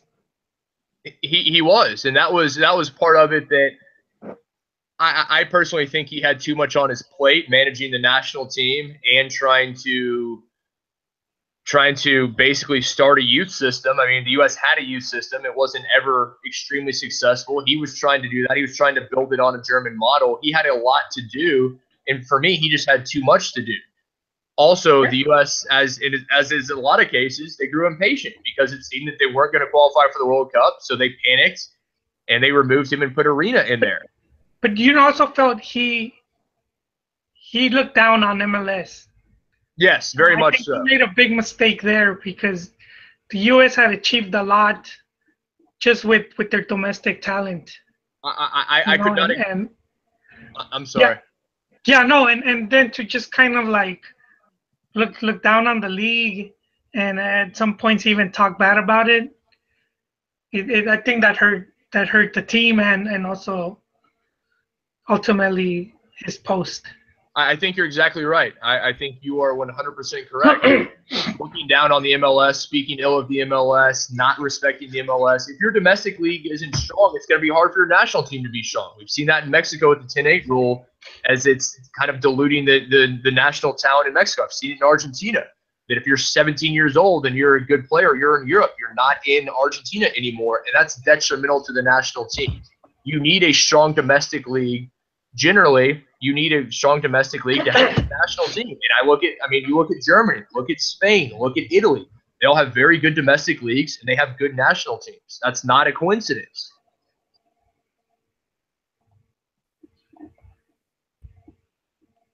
So I guess what you're saying there is that Arena probably would not come back even if they did make the World Cup. Arena's done after this World Cup cycle no matter what. if he gets them into the World Cup as he's supposed to do, let's say they advance from the group stage and they play very well, he's still done. They brought him on. He is an interim man. They've made that abundantly clear. No matter what happens, Bruce Arena will be done after the 2018 World Cup in Russia, no matter how well or how poorly the U.S. plays. They want Tab Ramos, don't they? I think they do. And I think that's probably a good decision. He understands MLS. He understands the youth teams. He has a good view of it. And to me, he would be a good man. I mean, you can make other arguments. I think Oscar Pareja from FC Dallas would be fantastic. He's done an amazing job with the academy there. In my estimation, they have the best academy in Major League Soccer. But I think they do want Tab Ramos, and that's fine. There was a youth match where the U.S. played Mexico, and one of the things that really surprised me, because for the last 20 years, every time the U.S. plays Mexico, they tend to play more counterattacking. I've rarely ever seen them try to initiate possession. They always try to capitalize on Mexico's advancing their lines, and because Mexico likes to play with the possession. But one of the things that really surprised me, and I think it surprised that Mexican team, was that his team was actually playing possession-oriented soccer, which really threw me off. I mean, they ended up losing the match, but they really complicated Mexico. And is that the one they lost in extra time, Ron? I believe it is. It's the one where Mexico won the under 20 championship, I think, if I'm not mistaken. And yeah, I think it's it was. like, and I'm wondering, it's like, if that's, because for almost 8 years, whatever, I kept, hearing Klinsmann talking about changing the culture of the game in the United States, but I never really saw it. But the last coach that I remember tried something new, and he failed miserably, but at least he tried, was Steve Sampson. That's it. And you're exactly right. You have to try something new. And I would rather them try something new and fail than continue with this tired old cliche of what they've been doing and being unsuccessful. Yeah. And so, like, if that's that sort of style of play that Tab Ramos is going to do, you know what? They may have a pretty bright future, and I think they're going to complicate Mexico, because Mexico may not even be prepared for it. Hey, Ron, just as you talk about Sanson, he was a bit unfortunate because there was some shenanigans. He had some extra cancha stuff happen right before the World Cup. Yeah. So that kind of sucks for him, But hold on, before I forget to ask you, and it's not US related, it's actually River Plate related. What year did you actually meet the club president? What River Plate team was it? That was in 2000. That was 2005. Okay, 2005. Okay. So they weren't in second division. They were not in second division. I was waiting for that. Oh. You know what? I can't make second division jokes right now because my Pumas are in serious problems. So I need to just stay the course and be humble when it comes to that. So I need to calm down. As a River Plate fan, have you? I'm sure you know of Tano Pazman, right? Of course. Have you interviewed him? I've never interviewed Tano Pazman. I've never had the opportunity. I would be thrilled. That's all right. He is royalty in the River Plate world. Yes, he is.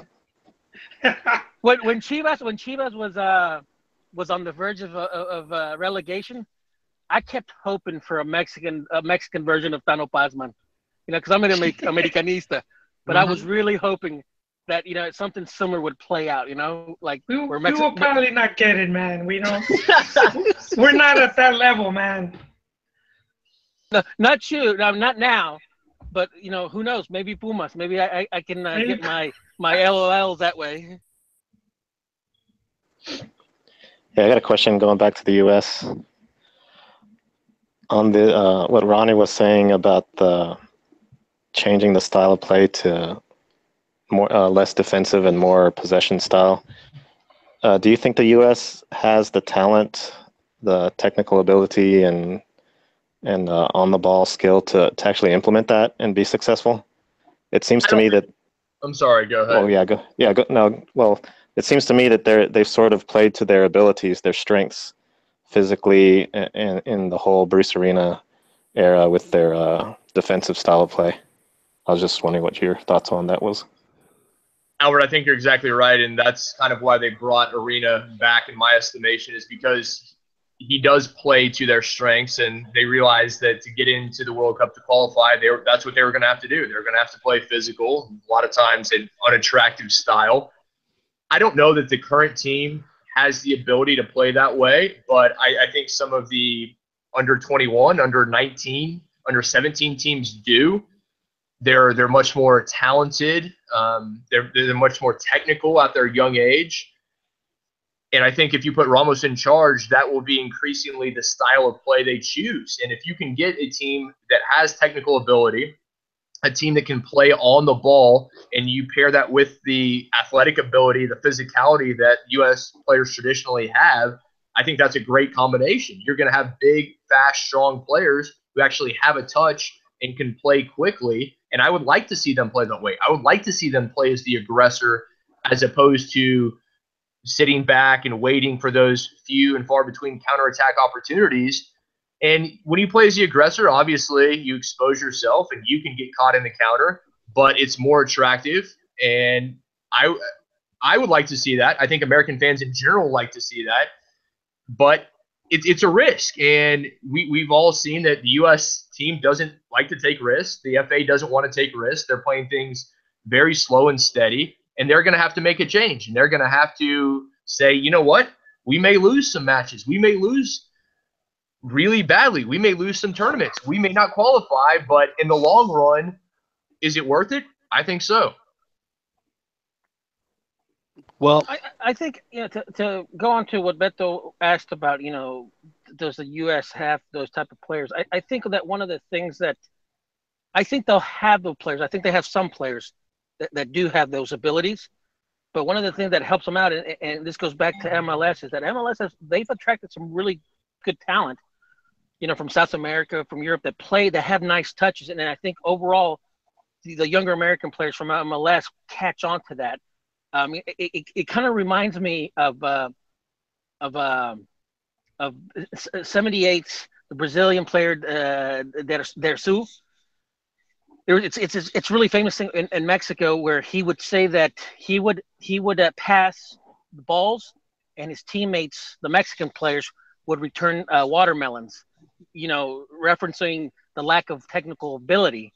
And it's a term in Mexico. It's like, okay, doy balones, pero me regresan sandías. It's actually really funny. I guess what I'm going to is that these players, from South America and Europe and Mexico that have those type of abilities, eventually the U.S. players will get that because they're going to see these players. Oh my God, look at what he does, and they'll learn. So. Well, just in my time with MLS over the past a few months working with Dynamo, there are teams in MLS now that have completely changed. They have a completely different playing style because of the fact that they have much more of a Latin influence or a Central or South American influence on their team. Dynamo, for instance, has they have 3 players from Honduras. They have a handful of Argentines. FC Dallas is the same way. They have a couple of strong Argentines as well, and I think they have a couple of Paraguayans, and the coaches obviously are both from South America. So it is something that I think that we're starting to see it rub off. We're definitely starting to see it rub off on the FC Dallas youth teams because they are outstanding. And I don't know if you've had a chance to watch them, Kip, but I did get to work actually, I produced the Dallas Cup final between FC Dallas and Monterrey, and FC Dallas was, it took Monterrey a while to be able to assert possession, and when they did, they didn't have it for very long. FC Dallas pretty much dominated the game as far as keeping the ball and making the chances. So they're an impressive bunch. I think the takeaway is that wherever you play, you're going to pick up that style. And as the Latin style, more Latin influences come to Major League Soccer, the players here have had to adapt that. And that's a great thing. If you play in England, you're going to have to adapt to that style, Germany, Spain, whatever the case may be. And as Major League Soccer becomes more international, you have a better quality of international player. The players here that are coming up through the academies and through the league, they're going to get better out of necessity. And that's great for the league. It's great for the national team. And it's only going to continue. I mean, you have to realize Major League Soccer is only 22 years old. Where's he going to be in 32 years? I mean, how is he going to be among the top leagues in the world as soccer continues to grow in this country? It becomes a more high-profile league, and players can make more money. You already see players that want to come here. They want to live here. They want their families to be here. It's just going to continue to get better. But speaking of growth of soccer in the U.S., what's your take on this whole promotion relegation push from certain sectors? I think I personally am a huge fan of promotion or relegation because I think it adds a lot of intrigue and it adds a lot to it, but it will never happen in the United States because the owners of these teams will not let it happen. Owners of sports teams in the U.S. see them as an investment, and no team is going to buy a club as an investment, as a business decision, when there's a chance that his team could drop, his team could be relegated, and he could lose millions of dollars. No one is going to do that. It's just it's anathema to how U.S. sports works and how U.S. sports owners look at their teams as business investments. Would it be good for the game? Yes. Would it be good for the fans? Yes. Will it happen? I really doubt it. Honestly, I don't think that it would actually benefit the game for one reason only. And this is one of the things that I've always wondered why. There's no reason, like, MLS doesn't have promotion relegation. So sometimes what happens, with relegation is that the teams that are suffering, they tend to close up and bunker and stuff like that. So I never really understood the mentality of MLS teams wanting to play defensively, knowing that there was no consequences, meaning they weren't in the threat of landing relegation. So I just think that promotion relegation is not a one size fits all, and because of the history in Europe and in South America and stuff like that, where these are real clubs. I mean, we use the term club loosely here in the United States. In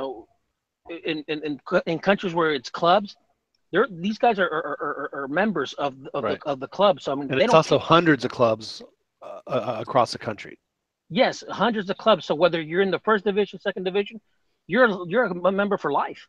You're exactly right. And I mean, I'm a socio of River. I pay my dues. I vote in elections. I have since 2005. Even though I don't live there, I'm still a socio. Yeah. I take it seriously. I mean, River has well over 100,000, 150,000 socios, I believe, at this point. And because it is a club, as you so correctly said, it's different. Here, where it's one sports team, relegation may not be the way because it is simply that one soccer team. And again, to the business side of it, owners aren't going to want to get involved if there's a chance that their $100, $200, $300 million investment can lose a third or half of its value. Do you think the MLS should go the Green Bay Packer route? I think that would be fantastic. Not with a group of owners that are in MLS now. No, absolutely not. It gives the fans ownership, and that's one great thing about it. Although, isn't Seattle kind of like that, or is it just a club that they have where that's like it's a club. It's not like the thing like with the Packers, But is it part ownership? Is it a percentage of ownership? No, they don't own anything. They're just a club. The Packers are the exception, and it's great for what they are, but you're in a very small town with a major league franchise. I see that as the exception and not the rule. If that was more common, I think it would be good, but I don't foresee it happening. I mean, and also, the Packers are one of the originals, so exactly. It would make sense that it would be them. Back when the NFL, all it was a handful of teams in the Midwest. So. But just the way MLS is now, as Kit says, with the ownership groups that they have and the ownership groups that they're pursuing, these guys, on top of managing a team, they have to pay upwards of whatever the franchise fee is just to get in. It's in the hundreds of millions of dollars. So why on earth would they would they pony up that kind of cash? Oh, and by the way, if you lose next season, you're playing with these schleps down here. Exactly. It's not going to happen. My pipe dream, although I know it's not going to happen, is for MLS, basically for the U.S., Canada, and Mexico to have a super league, and basically kind of like start challenging Europe and the stronghold that they have over world football affairs and talent. Yes, because honestly, I don't think at the world stage, at the national team level, I don't see the Americas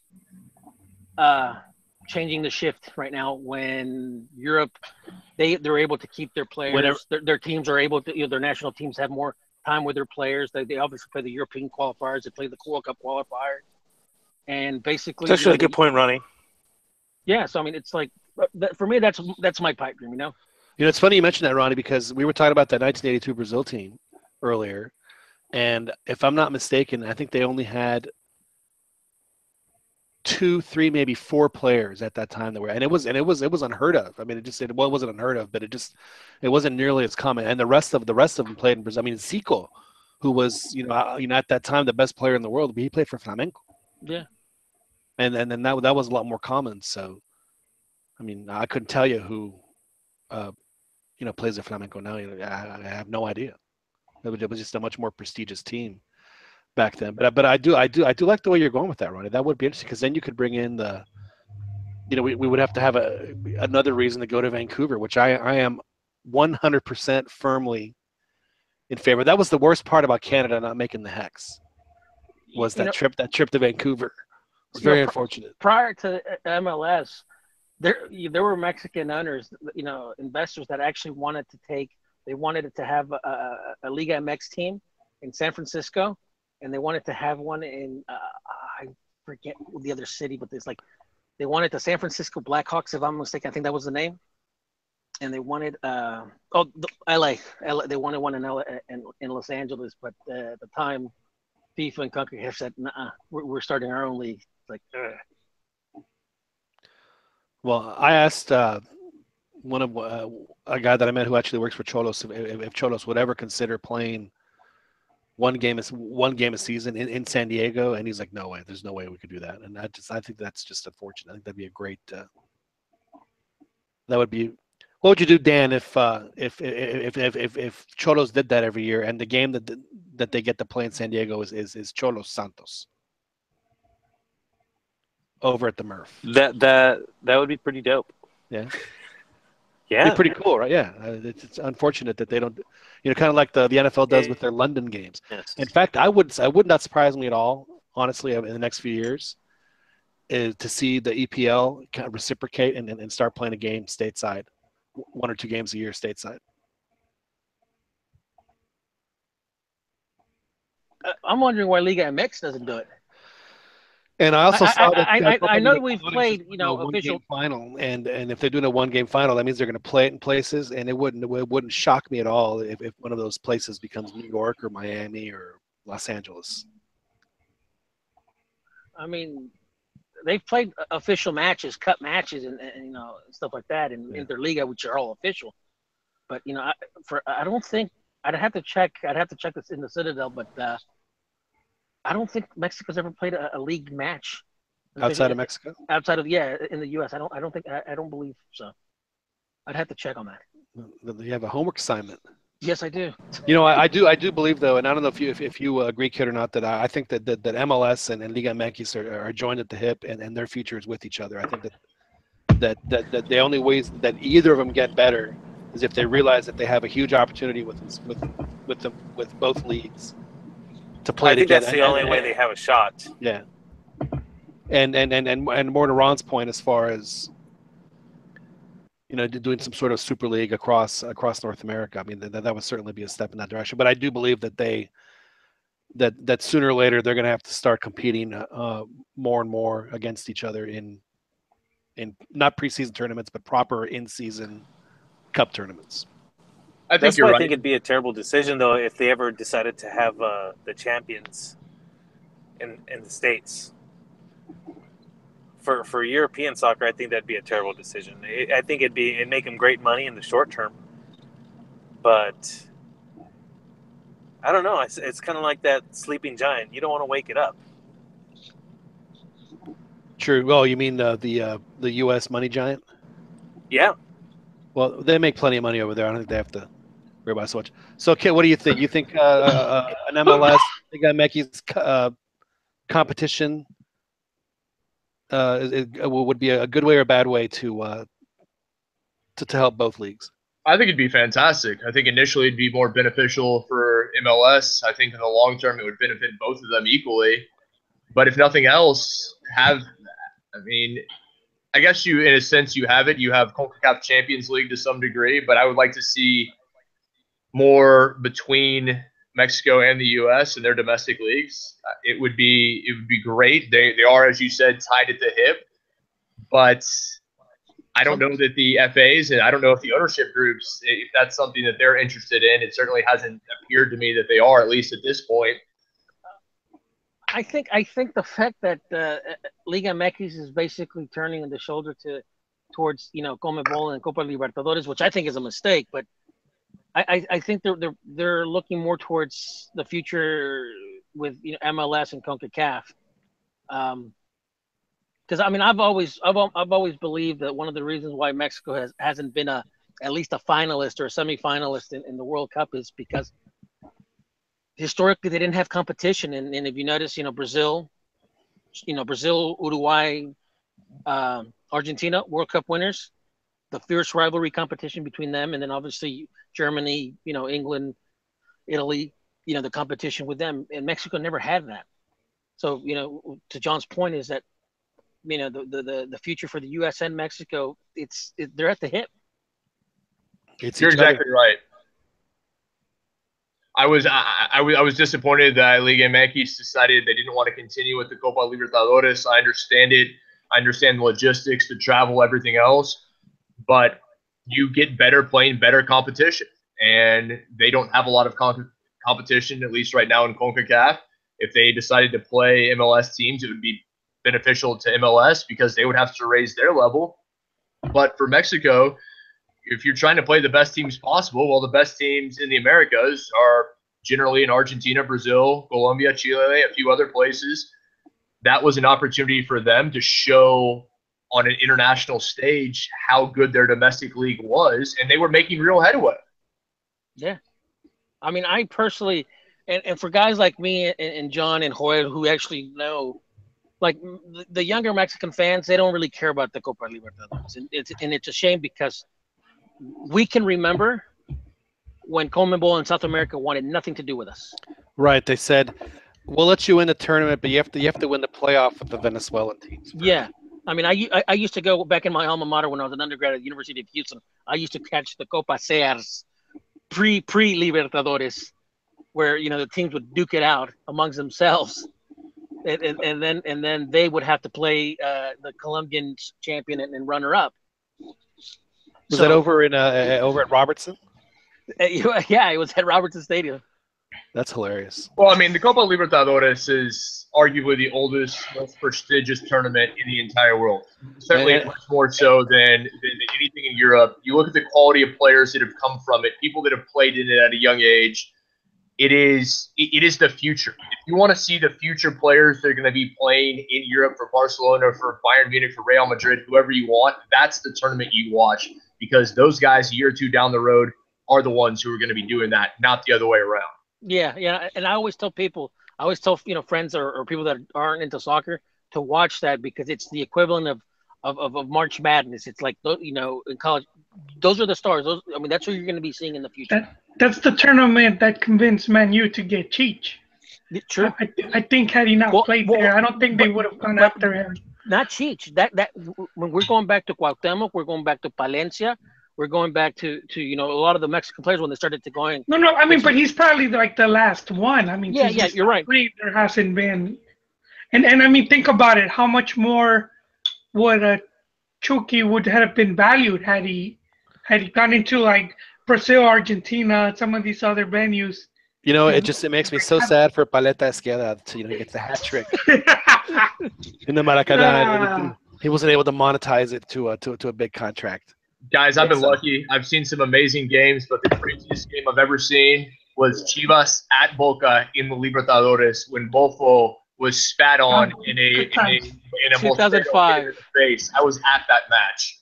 That's been, our joke has been that the Bombonera, it rustles you, but he rustled their jimmies that day, man. I think I've ever seen. Very happy he did. Trust me. I've never seen that stadium lose it like that. The only time in my lifetime that I was very jealous as an Americanista. And it's funny. Actually, you know what? Because, I mean, Cruz Azul in 2001, they went to the Bombonera and they won, and they took the game to penalties. So, and I've always said this, and I do admire the Mexican teams for that. That they can play as a visitor and still play their style of football. Because I mean, they went to the Monumental, like America beat River Plate 1-0 in Monumental back in the 2002 Libertadores. So I've always, as a fan, I'm always like appreciative that our teams have always gone to South Americans, like that they've gone to the Bombonera, they've gone to Monumental, they've gone to the Nacional, they've gone to in Chile and Colo-Colos, and they played in these rough environments. Well, I remember when America had a Liguilla game and they had a game at Morumbi that if they won or that they would advance, and they sent the reserves to Morumbi, and they sent the A team to play the Liguilla match. It was a killer. It was a killer. I've always wondered if it wasn't for the World Cup break in 2002, I wonder if America would have won the Copa Libertadores, because America was red hot, and then they had that month-long wait, and then they played up Sao Caetano, and they lost in the semifinals. That's the last team that played in the Libertadores that had they lost in the quarters to the Ecuadorian team, whose name in Independiente del Valle, I think it was Pumas, and then that was frankly my last happy memory of anything Pumas has done over the past few years. Now, River, they're still in it. Is that correct? Because then they have like an 8-0 game recently, Kit. Yes, they amazingly they lost the first leg against Bolivian club Jorge Wilstermann, named after a dead aviator. 3-0 in Cochabamba. They came back to beat Wilstermann 8-0 in Monumental, and so they have now moved on, and they will take on Lanús from Argentina in the semifinals, which is just a derby. I mean, Lanús is in Buenos Aires, isn't it? It is. It's in the southern part. Lanús's big rivals Banfield, a Derby de Sur, but Lanús has a good team. El Granate are always good. River will host the first leg. The second will be at Lanús, and then the winner of that match will take on the winner of Barcelona of Ecuador and Grêmio from Brazil. So they're in the semifinals then. They are. Wow. Which stadiums have you been to over there in Argentina? I've been to La Bostonera. Let me pronounce it correctly. I've been to many games at El Monumental. I've been to Avellaneda, to both Racing and Independiente. I've been to Vélez Stadium. I've been to Lanús Stadium. And I've been, strangely enough, to San Telmo's Stadium in the third division. Those are all the stadiums I've been to in Argentina. Well, how many of those are in Buenos Aires? Just about all of them. Every single one of them. Well, I mean, that makes it so easy. There are now there are more teams, first division teams in Buenos Aires than any other city in any country in the entire world. Out of the 30 clubs now in the Superliga, 19 are in Buenos Aires. That's crazy. So you could technically go to Montevideo had also, I think, like 15, 16, 17 also as well. So I know that Buenos Aires and Montevideo, I know that they had the honor of having like the most first division, clubs, in the world. So I'm not sure right now in Montevideo. I haven't watched a game actually in a couple of years now. That's been John and I's criticism of Mexico, that Mexico City, even Guadalajara, should have more teams than they currently do. Yeah, when I was a kid, Guadalajara had at least 5, and Mexico City had at least 6. Blame the rise of the North. Well, no, the North had their teams. The North had their teams. But if you do a Google, maps, and you look at the satellite imagery of Mexico City, you don't see a lot of fields, dude. Now you go over Argentina or Buenos Aires, and you go over Montevideo. It's just like it seems like every little enclave, little neighborhood has its own. You're making the mistake there, Ron, because you think that the fields in Mexico would have grass. And no, they're llaneros. They're dirt llaneros. I'm being serious. I know. Yeah. So I'm not. It's just the reality of. Wait, Dan, just to go off of that, it wasn't so much the rise of the North. A lot of it had to do with just fans not embracing some of the smaller clubs or even getting into the rivalries. I mean, they had to make up stupid names like Clásico Joven and. Well, they lost to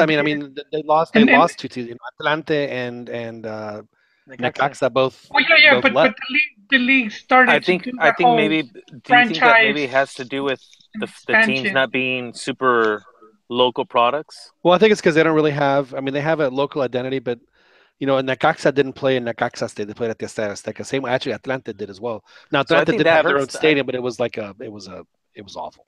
I think that hurts. I mean, ultimately, if the team's around your corner from where you grew up, then why would you root for the team that's 10 miles away? In fact, I think didn't Atlante, Ron, at one point play at the Azul? It was called the Azulgrana at one point. Yes, it was. Ciudad de los Deportes as well, if I'm not mistaken. Right. Okay. Yeah, but when and then when I was a kid, Guadalajara had Atlas, obviously Guadalajara, but they had the UDG, they had the UADG, they had Jalisco, and I might barely remember. And I barely might remember Oro playing there too. So and Mexico City had Pumas, América, Cruz Azul. Back then it was Atlético Español. They had Atlante. They had the name I forget the name, but they had plenty too. So anyway, hard to imagine that Querétaro at one point had 3 teams in the first division. Yes, that's a cool little town. Querétaro. I like that town. Yeah, it's very well located too, which is why I think it's somehow managing them to stay in the league. Every time they know this happened in Argentina, kid in Mexico when a team descends, they get sold, and then a team that gets promoted gets bought by the team that just descended, so they don't really descend, they just stay. Hey, and then they change the logo by like maybe one line just a little bit thicker. Does that happen in Argentina because the fans own the teams? So there would be riots in the streets. There were when River was relegated, there were riots for days. But because the fans are the actual owners, it's one of the few leagues in the world where that is still the case. I mean, River, Boca, everyone are owned by the fans. They're not owned by companies or individuals. So the fans still retain the power if they're relegated.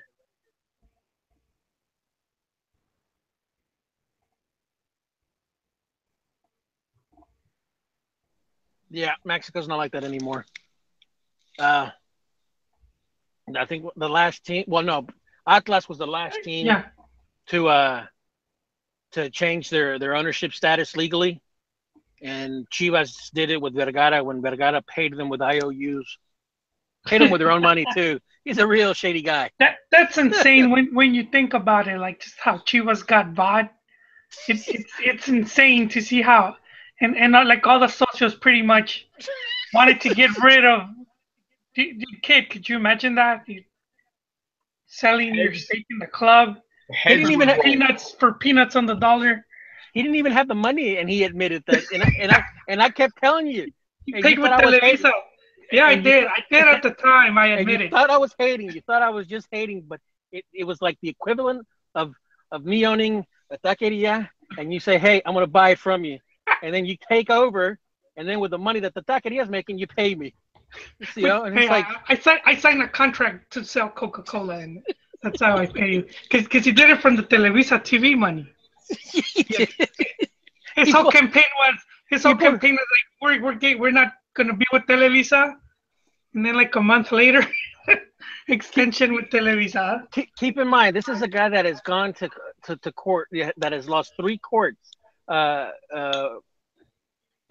hearings in Mexico, and the judges have all said that he is not, or that the previous ownership group were still the legal owners. I think that's what happened with Chivas. Like, just hearing about Kid and how he was able to be a socio, because I wasn't sure about that. But it Would you seemed be a like socio, Cohen? Would you be a socio Chivas given the chance? a proper one, because they have a socio Chiva, but it's more of like a Mickey Mouse Club type of thing, So you'd be a where proper one. you send some Before you money answer and that, they hang send on, some hang on. stickers and. Don't make me bring out my bad cop, Cohen. All right. Well, before we go, I know the Kid has to go, so I just wanted to say thanks to Kid for hopping on and joining us. Last question, Kid, before you go. U.S. World Cup, yes or no? Yes. All right. Kit says yes. Well, Kit McConico joins us. Thank you so much for joining us, Kit. We really do appreciate it, and would love to have you back on very soon. It was an honor. Thank you all so much. I really appreciate it, and I hope I can join you again.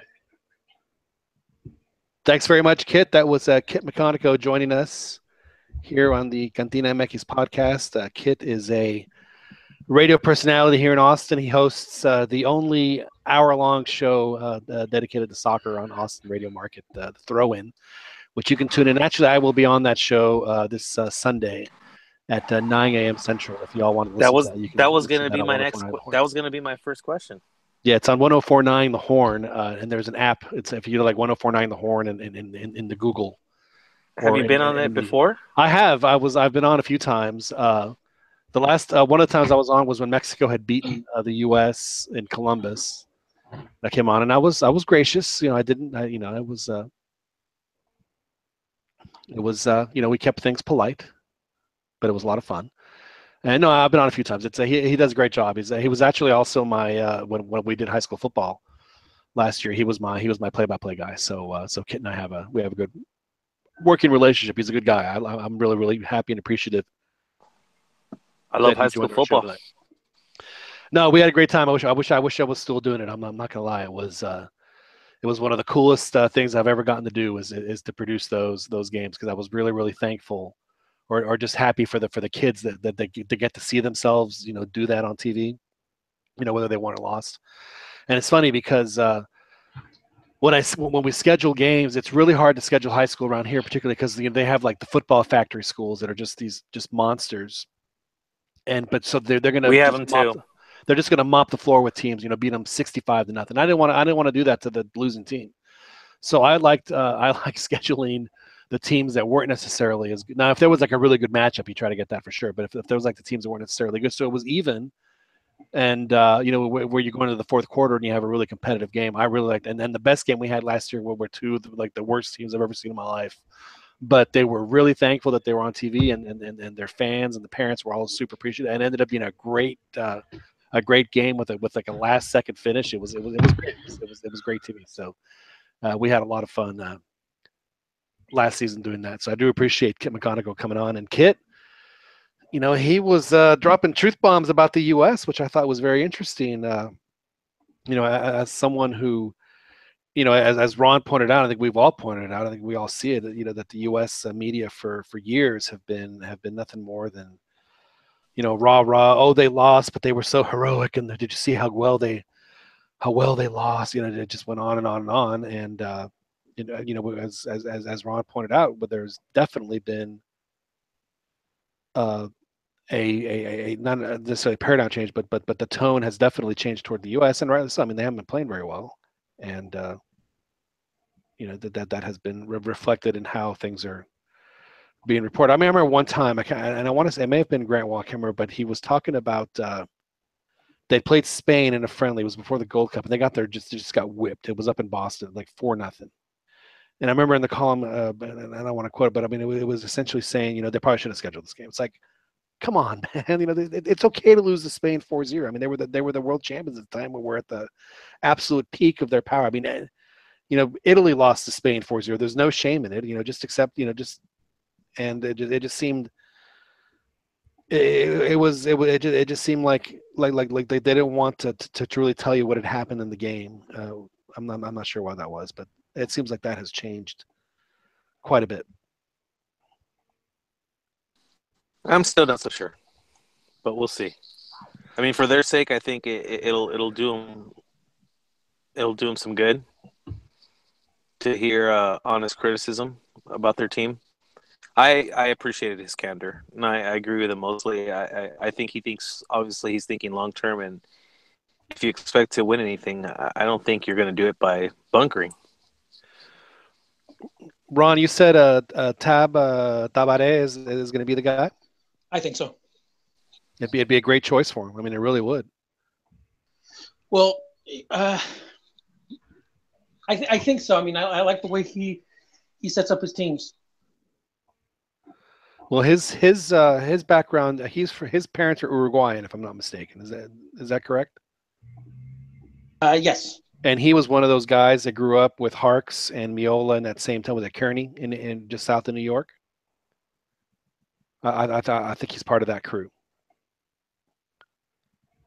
So, and then he got, frankly, like the worst end of just a terrible, unfortunate elbow. I don't know if y'all remember that in the 1994 World Cup against Brazil, where Leonardo, he was pulling on Leonardo, and Leonardo was trying to get him off, and he was like, just got really frustrated, just threw his elbows and just caught Tab. Was it Leonardo? Was it Leonardo or was it Bebeto? Yeah, it was Leonardo. Oh, okay. And he caught him right on the cheekbone, and Tab he got knocked out. He was out. I'm sure he was concussed. I mean, it was incredible. It was accidentally incredibly vicious. But the guy did throw an elbow. I mean, and I think he only got a yellow card for it. He should have been red carded. And and it was just really unfortunate. But Tab, you talk about driving Mexico crazy. I remember in the Copa America, man, he just and they had a game against the U.S. Remember when the U.S. had that thing, the U.S. Cup? Yeah, remember that? Yes, I do. Like a 4-team tournament, and they played Mexico. I think it was in 1995 at RFK Stadium and beat them 4-0, and then they beat them in the Copa America quarterfinals down in Uruguay, and I mean that was the beginning. Tab Ramos is probably as responsible for the U.S.'s I guess leveling out the playing field, and for a good chunk of time, getting good results out of Mexico for 10 years or so. I mean, and he definitely laid the groundwork for that. So yeah, for the longest time, I was always against Mexico playing the U.S. in those Mickey Mouse type of tournaments. I just saw right now, Ron. I was trying to get a message on Twitter, and I just saw that it's looking very possible that the U.S. and Mexico are going to play in either January or February next year, a friendly. And to me, it's like, what are you doing? I said, you don't need to do that. No. I mean, why are you opposed to it? Because of the negative press that comes with it. Right. There's no need to. Why are we gonna Okay, so whoever the coach is, be it Osorio, be it Hugo Sanchez, you lose that, the press are gonna want to just eat you alive for what? For a meaningless match? Right. It's just not worth the baggage. It's not worth the baggage. And it's not just that, but I mean, it's the undue pressure over. I mean, exactly. It's just why bother? So yeah, but it looks like it's probably going to happen. Now, if the U.S. If they don't make the World Cup, then they'll obviously be available at that point. I'm sure that they will be a welcome team to play friendlies in Europe as teams are tuning up for the World Cup. But well, let me ask y'all: yes or no? U.S. make the World Cup? Yes. Ron? I think so. I think the U.S. will make it. Joel? Yes, I see them qualifying. I do too. Actually, let me change mine. I'm going to say they're going to get in the repechaje. Yeah. So I'll put them there. Meaning it's not a guarantee that they get there. But Chaka, you're still on the road to qualifying. I mean, so. Yeah, but still, that's not a given. I mean, that's a long ass trip. I mean, either one of those is going to be brutal. And nor easy. Yeah, exactly. It's not like Mexico playing New Zealand. I mean, Mexico. I mean, Piojo had it so easy. He could have used. I mean, he used his America. I mean, where are those guys now? I mean, none of them. You know, and they scored what 9 goals against New Zealand. Yeah, I don't think Bruce Arena would be able to roll out a Kansas City and Well, none of think of New Zealand. So they get through, right, and then they're going to play the 5th place South American team in their playoff. And they're thinking, well, maybe I might get a Peru or an Ecuador, a team that I'm not saying that they're going to beat them, but at least they have a fighter's chance, right? They're going to get stuck with Argentina or Chile or something. Yeah. Yeah, exactly. How brutal is that? Is that a rotating thing? Yeah, does Oceania rotate? It's part of the draw. Okay. Yeah, because it just seems like if someone differently plays them. Yeah, it's either South America. Although what it should be, honestly, they should play the Asia team, and then South America should play CONCACAF. I mean, that's just it makes the most sense. But to make wasn't that like that one time? Yeah. Didn't Argentina get in by beating Costa Rica once? No, that was Uruguay, but Argentina did go to the repechaje I'm sorry. in That's right. 1994 because that was the famous qualifier where Colombia hung a fiver on them at the Monumental and beat them 5-1. And that's why everybody thought that Colombia were going to be the major favorites going into the USA. Have you seen you can catch it on YouTube, but the keeper for Argentina, Goicoechea, there's a famous interview where he's getting his ass handed to him by the press. Like it's like almost like in a round table type of. I've seen it, Ron. It almost goes into fisticuffs. So Villargo stands up for him, right? I think yeah. It got intense, dude. It was like 10-minute segment, and they just I mean it's like okay, dude, okay, he lost 5-0, but it's like they were really, really going hard on Goicoechea. Yeah, 5-0 after the Colombia game. Yeah, and then they ended up playing Australia in the repechaje, and they only won that in both legs. It was 1-0, so they scored 1 goal. And then they hung on 0-0 in the other match, and then they ended up qualifying. And frankly, had Maradona not, I've always thought that whole episode with the ephedrine in the Net World Cup was fishy. I think that for whatever reason, I think FIFA wanted him out. I'm not sure. I'm not sure why, but Argentina were just killing. I mean, they would have been they were playing so loose, and I mean, who they play? They played Greece. Yeah. And they just in the first 5 minutes were up 3-0. I mean, just mowed them down like they weren't even there.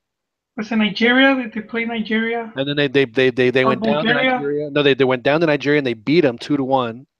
And then Diego and then they lost to Bulgaria, and then they went to the Rose Bowl and lost to Romania, which ended up being the best game of the tournament, the Romania-Argentina game, which is outstanding.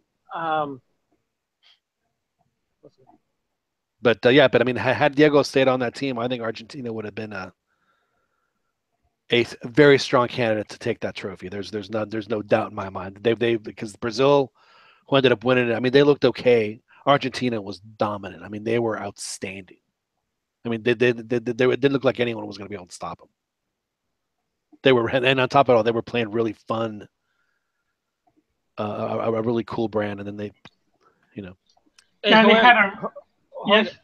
I mean, this is really in long time that the Grondonas don't really control the AFA in Argentina. Right. How much do you think what's going on with Argentina right now is the fact that do they have their house in order? Does the federation have their house in order?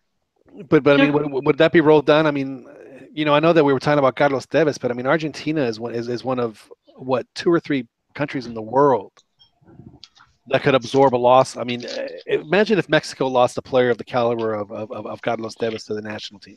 I mean, how devastating would that be to Mexico? I mean, he would be far and away, clearly, their best player, and then hang on a second. But in Argentina, that happens. But they have so many other good ones that it could just be absorbed like it wasn't even that big a deal. The question was directed at me, John. Oh, I'm sorry, Joel. I thought it was a question that was thrown to the panel. Yeah, no, he said Joel. Ya van dos. I got cut off Joel, 20 minutes ago. Joel, I was if you don't going on my mind. important Chivas rant, and I got cut off, and then the Joel, si me permites, Joel, I will let you speak, but I do have a. I apologize unreservedly. I offer a complete and utter retraction. The imputation was totally without basis in fact and was in no way fair comment and was motivated purely by malice. And I deeply regret any distress that my comments may have caused you or your family. And I hereby undertake not to repeat any such slander at any time in the future. Please accept my apology, Joel. No, what I think with Ron is talking about like, and I think we came close to seeing something similar in Mexico. With what if Televisa lost its grip?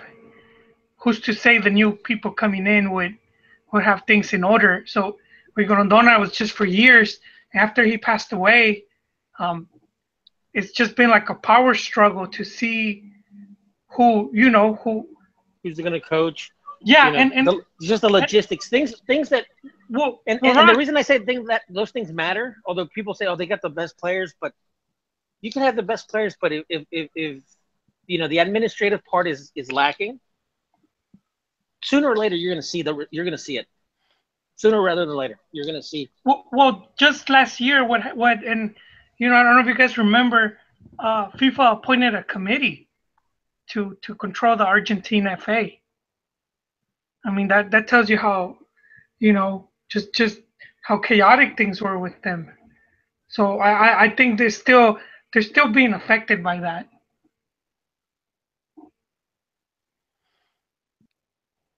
$17 goals they've scored in 16 games.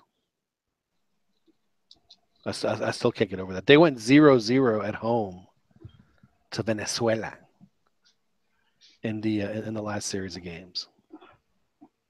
So yeah, I think if they are eliminated, that's where they lost. Yeah, oh, absolutely. Like not being able to beat Venezuela at home, I think you pretty much threw away your golden ticket right there. If you're FIFA, if you're FIFA and you're Conmebol, you pay off the refs. Well, I mean, dude, they're playing Ecuador, who they're eliminated now. Well, let me check. Hang on. They got like 20 points. Let me check the numbers. Hang on. Let's see what we got. No, because I did take a snap of this because it was. I know we were. Ecuador, yes, Joel. Eliminados. Yeah, man, that's probably the best outcome for Argentina to play a team. I mean, unless Ecuador really wants to give it to them, like they're going away. Like if they're like Honduras. Planchazo. Yeah, that they hate it. Like, they'll rather eliminate us than qualify almost. But hey, John, speaking of Planchazo, previous podcast, yes. I said if I'm Tigres, I would send in a player to teach Pulido a lesson for his snarky comments on social media. Right. And as we saw, that just happened. And it was a Tigre that gave it to him. To see that it was. Well, yeah, he was going to Tigres because he was going to Tigres Stadium and he had made some snarky comments. So I'm like, dude, you do that. I just felt it was uncalled for. Yeah, that's not the. And it was interesting that it was a Tigres Canterano that gave it to him too. It was Dueñas, wasn't it? That gave him the. I don't know. I just saw it like his. He posted his foot all like, looks like a tamal. Looks like a watermelon. Yeah. No, you're right. You're right, Joel. It was. I'm laughing at that meme right now. It said, dude, that's pointing to his his head, like he thinks he's smart. Si Argentina no va al mundial, ya no elimina México en octavos. That's right. Hey, speaking of memes, I don't know if you guys saw it. I sent you guys. There's this pretty funny song from some dude that does cartoons for Medio Tiempo called Ubaldo. And he did a parody of a Shakira song, but making fun of Chivas. Yeah, you said it. They played it on Línea de Cuatro. Yeah, it's on YouTube. If anyone's interested, Yeah. you could just go to Waldo. Hey, And Hoy, yes, president of the AFA Argentina, while he was watching the Argentina-Peru match at the Bombonera, his house was getting robbed. It's on record. That's damn. cool, dude. Man. It's messed up, dude. Oof. Usually around here, That's a bad day. They just put for sale signs in the coach's yard when they lose. I mean, that's just to rob the guy too. Yeah, that's like screw That's this guy. harsh. Let's go rob him. And I don't think it's the fans. I honestly don't think it's the fans. I wouldn't discount it. No, I mean just because given all the chaos, I wouldn't put it past being other members there.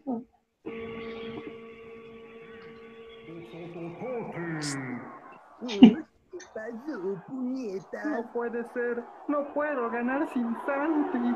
¿Dónde está Santander? ¿Dónde está Santander? Yo ya te busqué. En la liga, en la copa, en el ama y no te encontré. Y suelo soñar que vienes por mí y que tu silbato cerca de mi área lo vuelvo a sentir. ¿Dónde estás, Santander? Ven, regresa por mí. Que la liga la pierdo bien gacho si no estás aquí. That's pretty good. Todo bien gacho. Yeah. Yeah. For those that don't remember, Santander was the ref in the final who doesn't call a penalty in Tigres' favor. That's right. So the song is saying he misses the ref to help him out with the games. Sung in the Shakira, style. Okay, so wrapping it up here. My next question to y'all. So we said we all agree the U.S. makes the World Cup. What about Argentina? Do they make it? I'm gonna say they will, John. I think Infantino's gonna send a letter to Quito. Manila envelope. Sponsors need Messi in Russia, and yeah. So you think one way or another, Argentina's going to win that game? Yeah, I see them winning, but I mean, I think there's still some of the other results because they might just do repechaje. Well, they if they win, and somebody does not win, if Chile and I'm sorry, if Colombia and Peru tie, then Argentina goes to the World Cup because they'll jump them, and that would if Argentina wins and Peru ties, that would knock Peru out of the and yeah, so Peru has to win right for them to get through. So that's the scenario, and then Chile, they are at oh shit, I totally forget. So it's you're going to really have to take out the like something bigger than a calculator to figure this one out because it's so Chile plays Brazil. Oof. No, but they're ahead on. Yeah, it's wow. It's going to be crazy. It's going to be a lot of fun. If only CONCACAF they might have a finale like that. Okay, so it's looking like probably the scenario that could happen when Mexico plays Honduras is that the game could be completely meaningless. If you find that out, do you send people back and say, you know what, don't bother. We'll just go ahead and play this game with and then just basically play a glorified friendly in San Pedro Sula. But it seems like if the game had meaning, then Mexico would take their fulls, because you want Mexico to play their best game, right? If the game still has meaning for Honduras.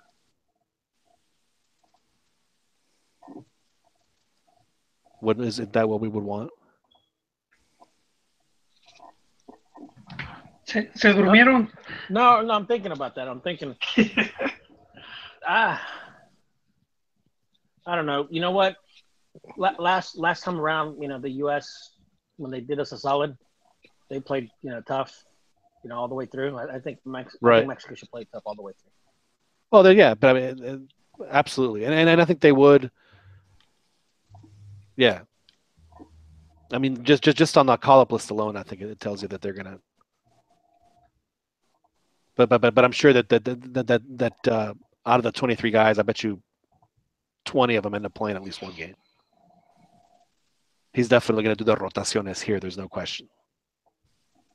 Oh yeah, he already. Did he already say said it in an interview? Yeah. So there you go. We'll see how that turns out. So Dan, do you think Argentina makes the World Cup? Man. I mean, it's hard because who do they got? They got Ecuador. They have Ecuador in Quito, who's eliminated, and then Peru hosts. All right, here are the standings again. And so who does Brazil, Chile have? Chile plays at Brazil. I'm gonna say yes, they're in, because I could see Ecuador giving them a hell of a game, and I could actually see them beating them. But for some reason, I could see Brazil just relishing just to further assert their dominance. Take Chile out. It wouldn't surprise me. And have fun doing it. Yeah.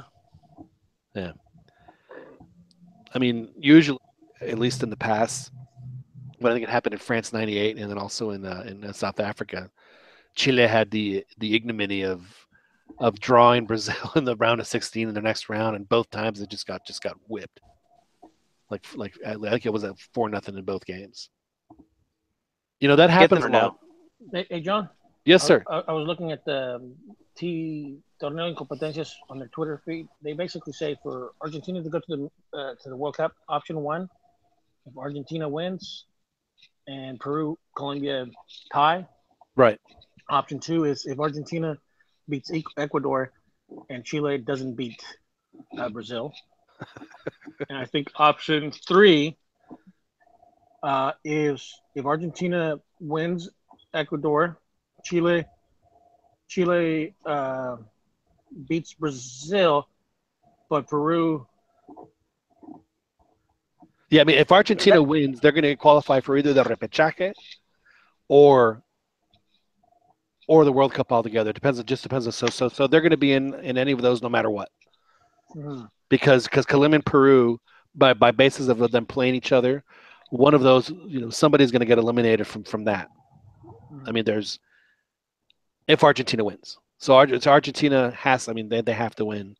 They have no other scenario. If they tie, then they really have to start going into some crazy, then you really have to bring the numbers in to I'm gonna retweet that the options for Brazil so you guys can read it. Yeah, and then for Brazil, for Argentina. Right, and then Uruguay, yeah, it is bananas. It is bananas, but somehow I think they'll find a way. I think Argentina will make the World Cup, and man, I hate to say it, but I mean, I really want to see Peru make it. I really, really do, because I've always liked them, and I don't know if it's going to happen for them this time. I think they're going to be the odd team out. They play Colombia? They play Colombia, but in Lima, or wherever. I'm assuming it's Lima. I'm not sure where. Yeah, now a draw helps them both, right? Well, a draw, Peru has to win, because a draw would help them only if Argentina loses. Because aren't they still ahead of? Is this assuming Chile wins? No, whether Chile wins or loses, Peru if Peru wins, they're in. So Peru I get that, both. but I just think I figured they would be in also with a draw. Peru no, because they're at 25, and Colombia and Chile are at 26, and Argentina's also at 25. So the only way that they would be in on a draw is if Argentina draws as well, and because they have the tiebreaker in Argentina with more. Gotcha. It's down to the third tiebreaker, more goals scored, which is just crazy. You know, I've never understood why head-to-head isn't the first tiebreaker in these things. Yeah, you figure it should be. It seems like it would be more fair, but I know why they do it. This is to protect the bigger teams. Grandes. Yeah. So who gets left out then, Ron? Who now that you're looking at the table, who do you think is gonna? It doesn't say anything about the other teams. It's just talking about Argentina on this one. Okay, so you have we'll just put between Chile, Peru, Colombia, and Argentina. One of those is not gonna. They're not gonna make it. Jesus. I'm gonna say Chile doesn't make it, and it's gonna steal Mexico the chance of maybe avenging them in the World Cup. So Chile's out. Joel, we'll let Ron stew about it a little longer. He seems uncertain. No, I'm reading a tweet and it says Sao Paulo did not mention that Argentina only scored one goal with him as coach. An own goal by Frank Felcher. It's like, wow. And then I'm reading another one. In Argentina's most important group match to date, Messi's downfall was once again his teammates. That's harsh. That's true. That's almost like they almost get as harsh as saying as much hate as he gets, man. I mean, shockingly he gets no help with that team. Yeah, he gets all ball watching. They're all ball watching. They're waiting for him to do everything. I have to blame the coach on that, right? Like that's just got to be terrible coaching. But this is like the fourth coach that has had that has to deal with this. Hire Pep Guardiola. He knew how to win with him. You know who? Tres disparos de Messi, 5 asistencias, la pelota no entra. You know who would get that team right as rain? There's no question about it. Yo siempre digo que el fútbol alguna vez, en mi punto de vista, es como un ajedrez. Yes. I guarantee you, Bigoton, if he took the team, he would not use all European-based players. You know why? Because he would want to work with. El 10 no trabaja. He would bench Messi and then force the other ones to play. He may not even take Messi to the World Cup. He might pull up. No, man. No, he did that to Blanco, dude. He did that to Blanco. He did that to Bofo. Yeah, but because they're the same. Yeah, but in Mexico, only like about 5 people showed up to protest. The day after, and it was like they were talking about a mass protest, and then there was like maybe 10 people at El Ángel. But those 10 people mattered, though. That's right. No, but over there, he wouldn't be able to leave his house, man. So Joel, the teams are Chile, Colombia, Peru, and Argentina. One of those is going home. Who's going home? Who's not going to who's staying home? Oh man, that's a tough one, John. Let me see. Who are they playing again? Chile is at Brazil. Yeah, Chile's at Brazil. Colombia is at Peru, and Argentina is at Ecuador. Oh man, that's gonna be the game to watch. Colombia, Peru. Yeah. And I mean, I think, damn, I'm gonna go with Colombia. You're gonna go with Colombia? Yes, sir. You think they're gonna be the odd man out? Man, that would be a gigantic choke on their end. Well, yeah, I mean, because didn't they lose? Was it to Paraguay in the last? In the last minute, I think. We didn't even talk about. It was a terrible loss. It was a terrible loss. Yeah, they were winning with like the Aztecaso with Honduras. Yeah, they were winning with a Falcao goal, and I'm thinking, man, he's a year, 4 years later, he's gonna get to go to the World Cup. He's regaining his mojo. And Joel, if they hold on to win, they qualify. They are in the World Cup. You know, and it's funny because I was watching this. They were interviewing Valderrama, Yeah. and he was pissed. Yeah, Like he was was. like, "What the hell?" He was. He's like, "Why is the game not being played at this hour?" He's like, "That's stupid." He's like the Bolivians get to play at basically like at altitude. He's like, and we can't. He's like, we can't play because we're gonna melt. And they're like saying like, he's like, well, no, it's because the outcomes can affect the other matches. He's like, and I kind of agree with him. Like, why should they take that competitive What's TV, man? age away? It comes down for the TV. It's for the televisión more than anything. For whatever it is, Yeah, it does hurt the team. Hey, what was the name of the Argentine coach that went to the final World Cup last World Cup? Sabella? Yeah.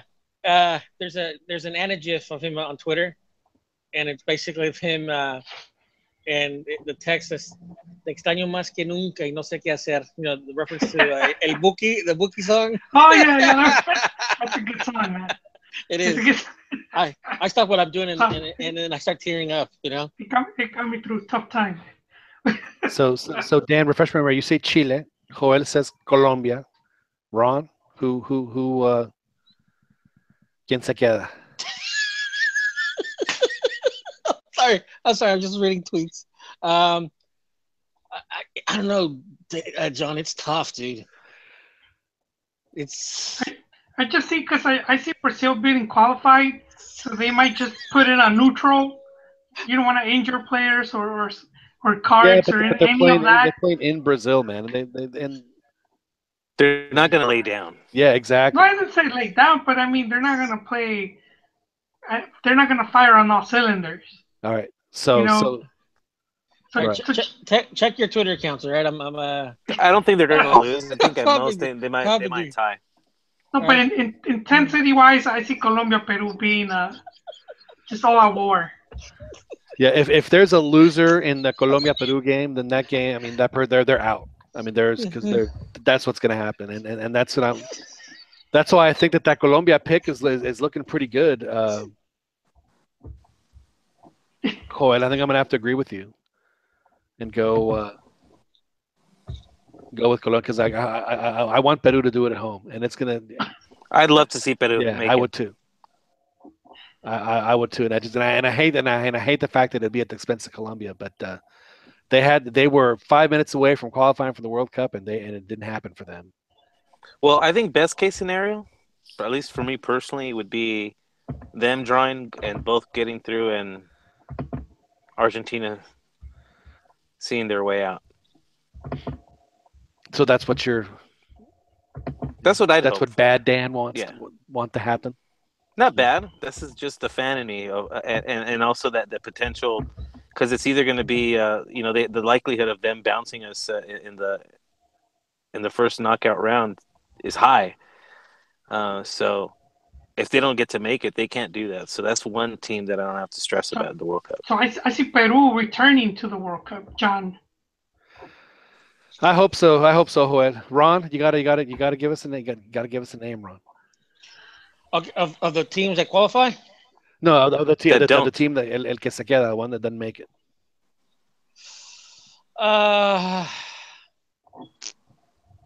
Peru. At the end of the day, hay niveles, John. So you think Colombia's gonna win and then they're gonna knock Peru out? I think so. I mean, the reality is as we've seen, and that's what makes this particular tournament so exciting is the fact that it comes down to the last game every single time. You have to remember something. Does current form weigh in it at all? Because what you guys losing at home, you were expected to think that they're going to beat Peru away. I don't know. But what you have to remember about Peru, los incapaces. They have that already. Hey, I didn't make that up. That's on them. They say that about themselves. Is that like the ratoncitos verdes? Yes. I did not make that up. Okay. Well, we're all a conquered folk, aren't we? Here in the Americas. Yeah.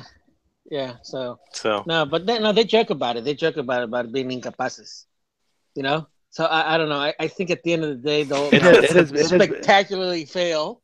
It has been a long time since Peru has had any kind of chance to have a game that this just means big they're due, in like man. 30 That years. just means they're due. Well, here's the at the time I think when my dad was, I think he was in college at the time, 70 World Cup, and I remember telling about the Peruvian team in 70, which was fantastic. They had fantastic players. That team almost didn't travel to Mexico because at the time they had an earthquake. And that's because of them. A lot of the Peruvian players started to come into Mexico after that because they saw the installations in Mexico. And said, well, it's nice. And in fact, they actually knocked Argentina out to make that World Cup in 1970. Yeah. And again, just terrible freaking luck. One of the best teams in the group stage, and then they draw Brazil. And I think I've read, and Ron, maybe you can help me on this, but I think that Brazil said that their toughest game that World Cup was Peru. I mean, they won 3-2, but it was, the Peruvians gave all they gave it as good as they got. From the interviews that I've read and that I've read is that Peru basically was playing for that entire nation because of that similar to like Mexico with the earthquake. Their people were basically, they were in serious living in misery because of that earthquake. So the players, brought it upon themselves to try to lift their spirits, Right. They had fantastic players as well. Yeah, no, they had an outstanding team. They had Cubillas, Roberto Chale. I'm not sure how you pronounce it. What were they? What was like the nickname? Los Dueños del Toque or something like that. What was it? I can't remember exactly what it was, but I've only had a chance, and I wish I had full up, but I've seen highlights because there's something to that effect, like Los Dueños del Toque, or like referencing the good touch that they had on the ball, Right. Yeah, it's if you get a chance to look at their highlights, it's pretty impressive. And then in '78 they kind of did the same thing, and then again Peru and Chile both, man, they just have the worst luck, at least in the modern era, when they go to these tournaments because they have good teams and they draw Brazil and they just get spanked. So, all right. So recap for you, John. Who gets left out? Who's the ugly duckling? I think it's going to be. I want to say Colombia because I want Peru to make it, but it's obviously going to be the loser of that game, and it's a 50-50 game at best. I mean, there's no question, but I do want to see Peru make it. So, but I have a feeling it's gonna be the other way around, unfortunately. And I think Joel, you said Colombia, and Dan said Chile, which could very well happen too. In fact, I think I kind of want to see that one. That's another one I want to see. If Chile loses and there's a man, I can't do the math. We got to go there. It's getting too complicated. It's going to be great. And if Argentina doesn't qualify, that actually helps out Mexico, doesn't it, in standings, huh? Well, it will, but it will not enough to hoist them into the into pot one. I think they're going to stay in pot two. Now, that's actually a good ending point, Ron, because Mexico has to win this game against Trinidad. I mean, they have something to play for, because if they win it, they guarantee themselves a spot in pot two, and that is that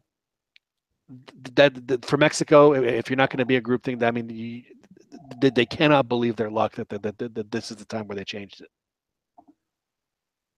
because instead of playing that one, they're going to have a group where they have like the one team that's going to be definitively better than them, and then two winnable games, and then that's all you can ask for Mexico in a World Cup. So they do have something to play for against Trinidad to get that. So I guess my question to y'all is there any kind of pressure for them? Do you think they understand what it is that they're playing for here? Yes, I think they do know. Yeah. I think one thing about Osorio, and the fact that he's, like I've always said, that I think he's a little too smart for his own good, is that I think he's the type of coach that understands really well the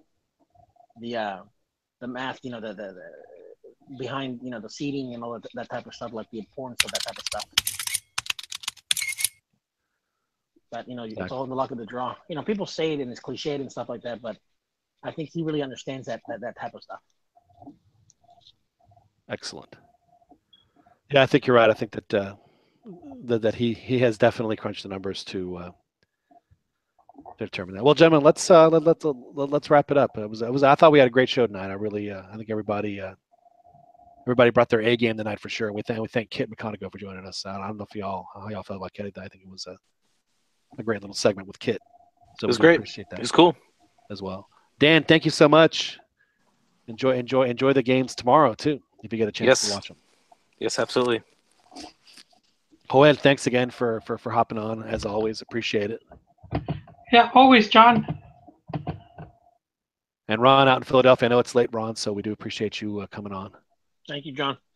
And we thank you everybody for listening. The Cantina MX podcast will be on again next Thursday.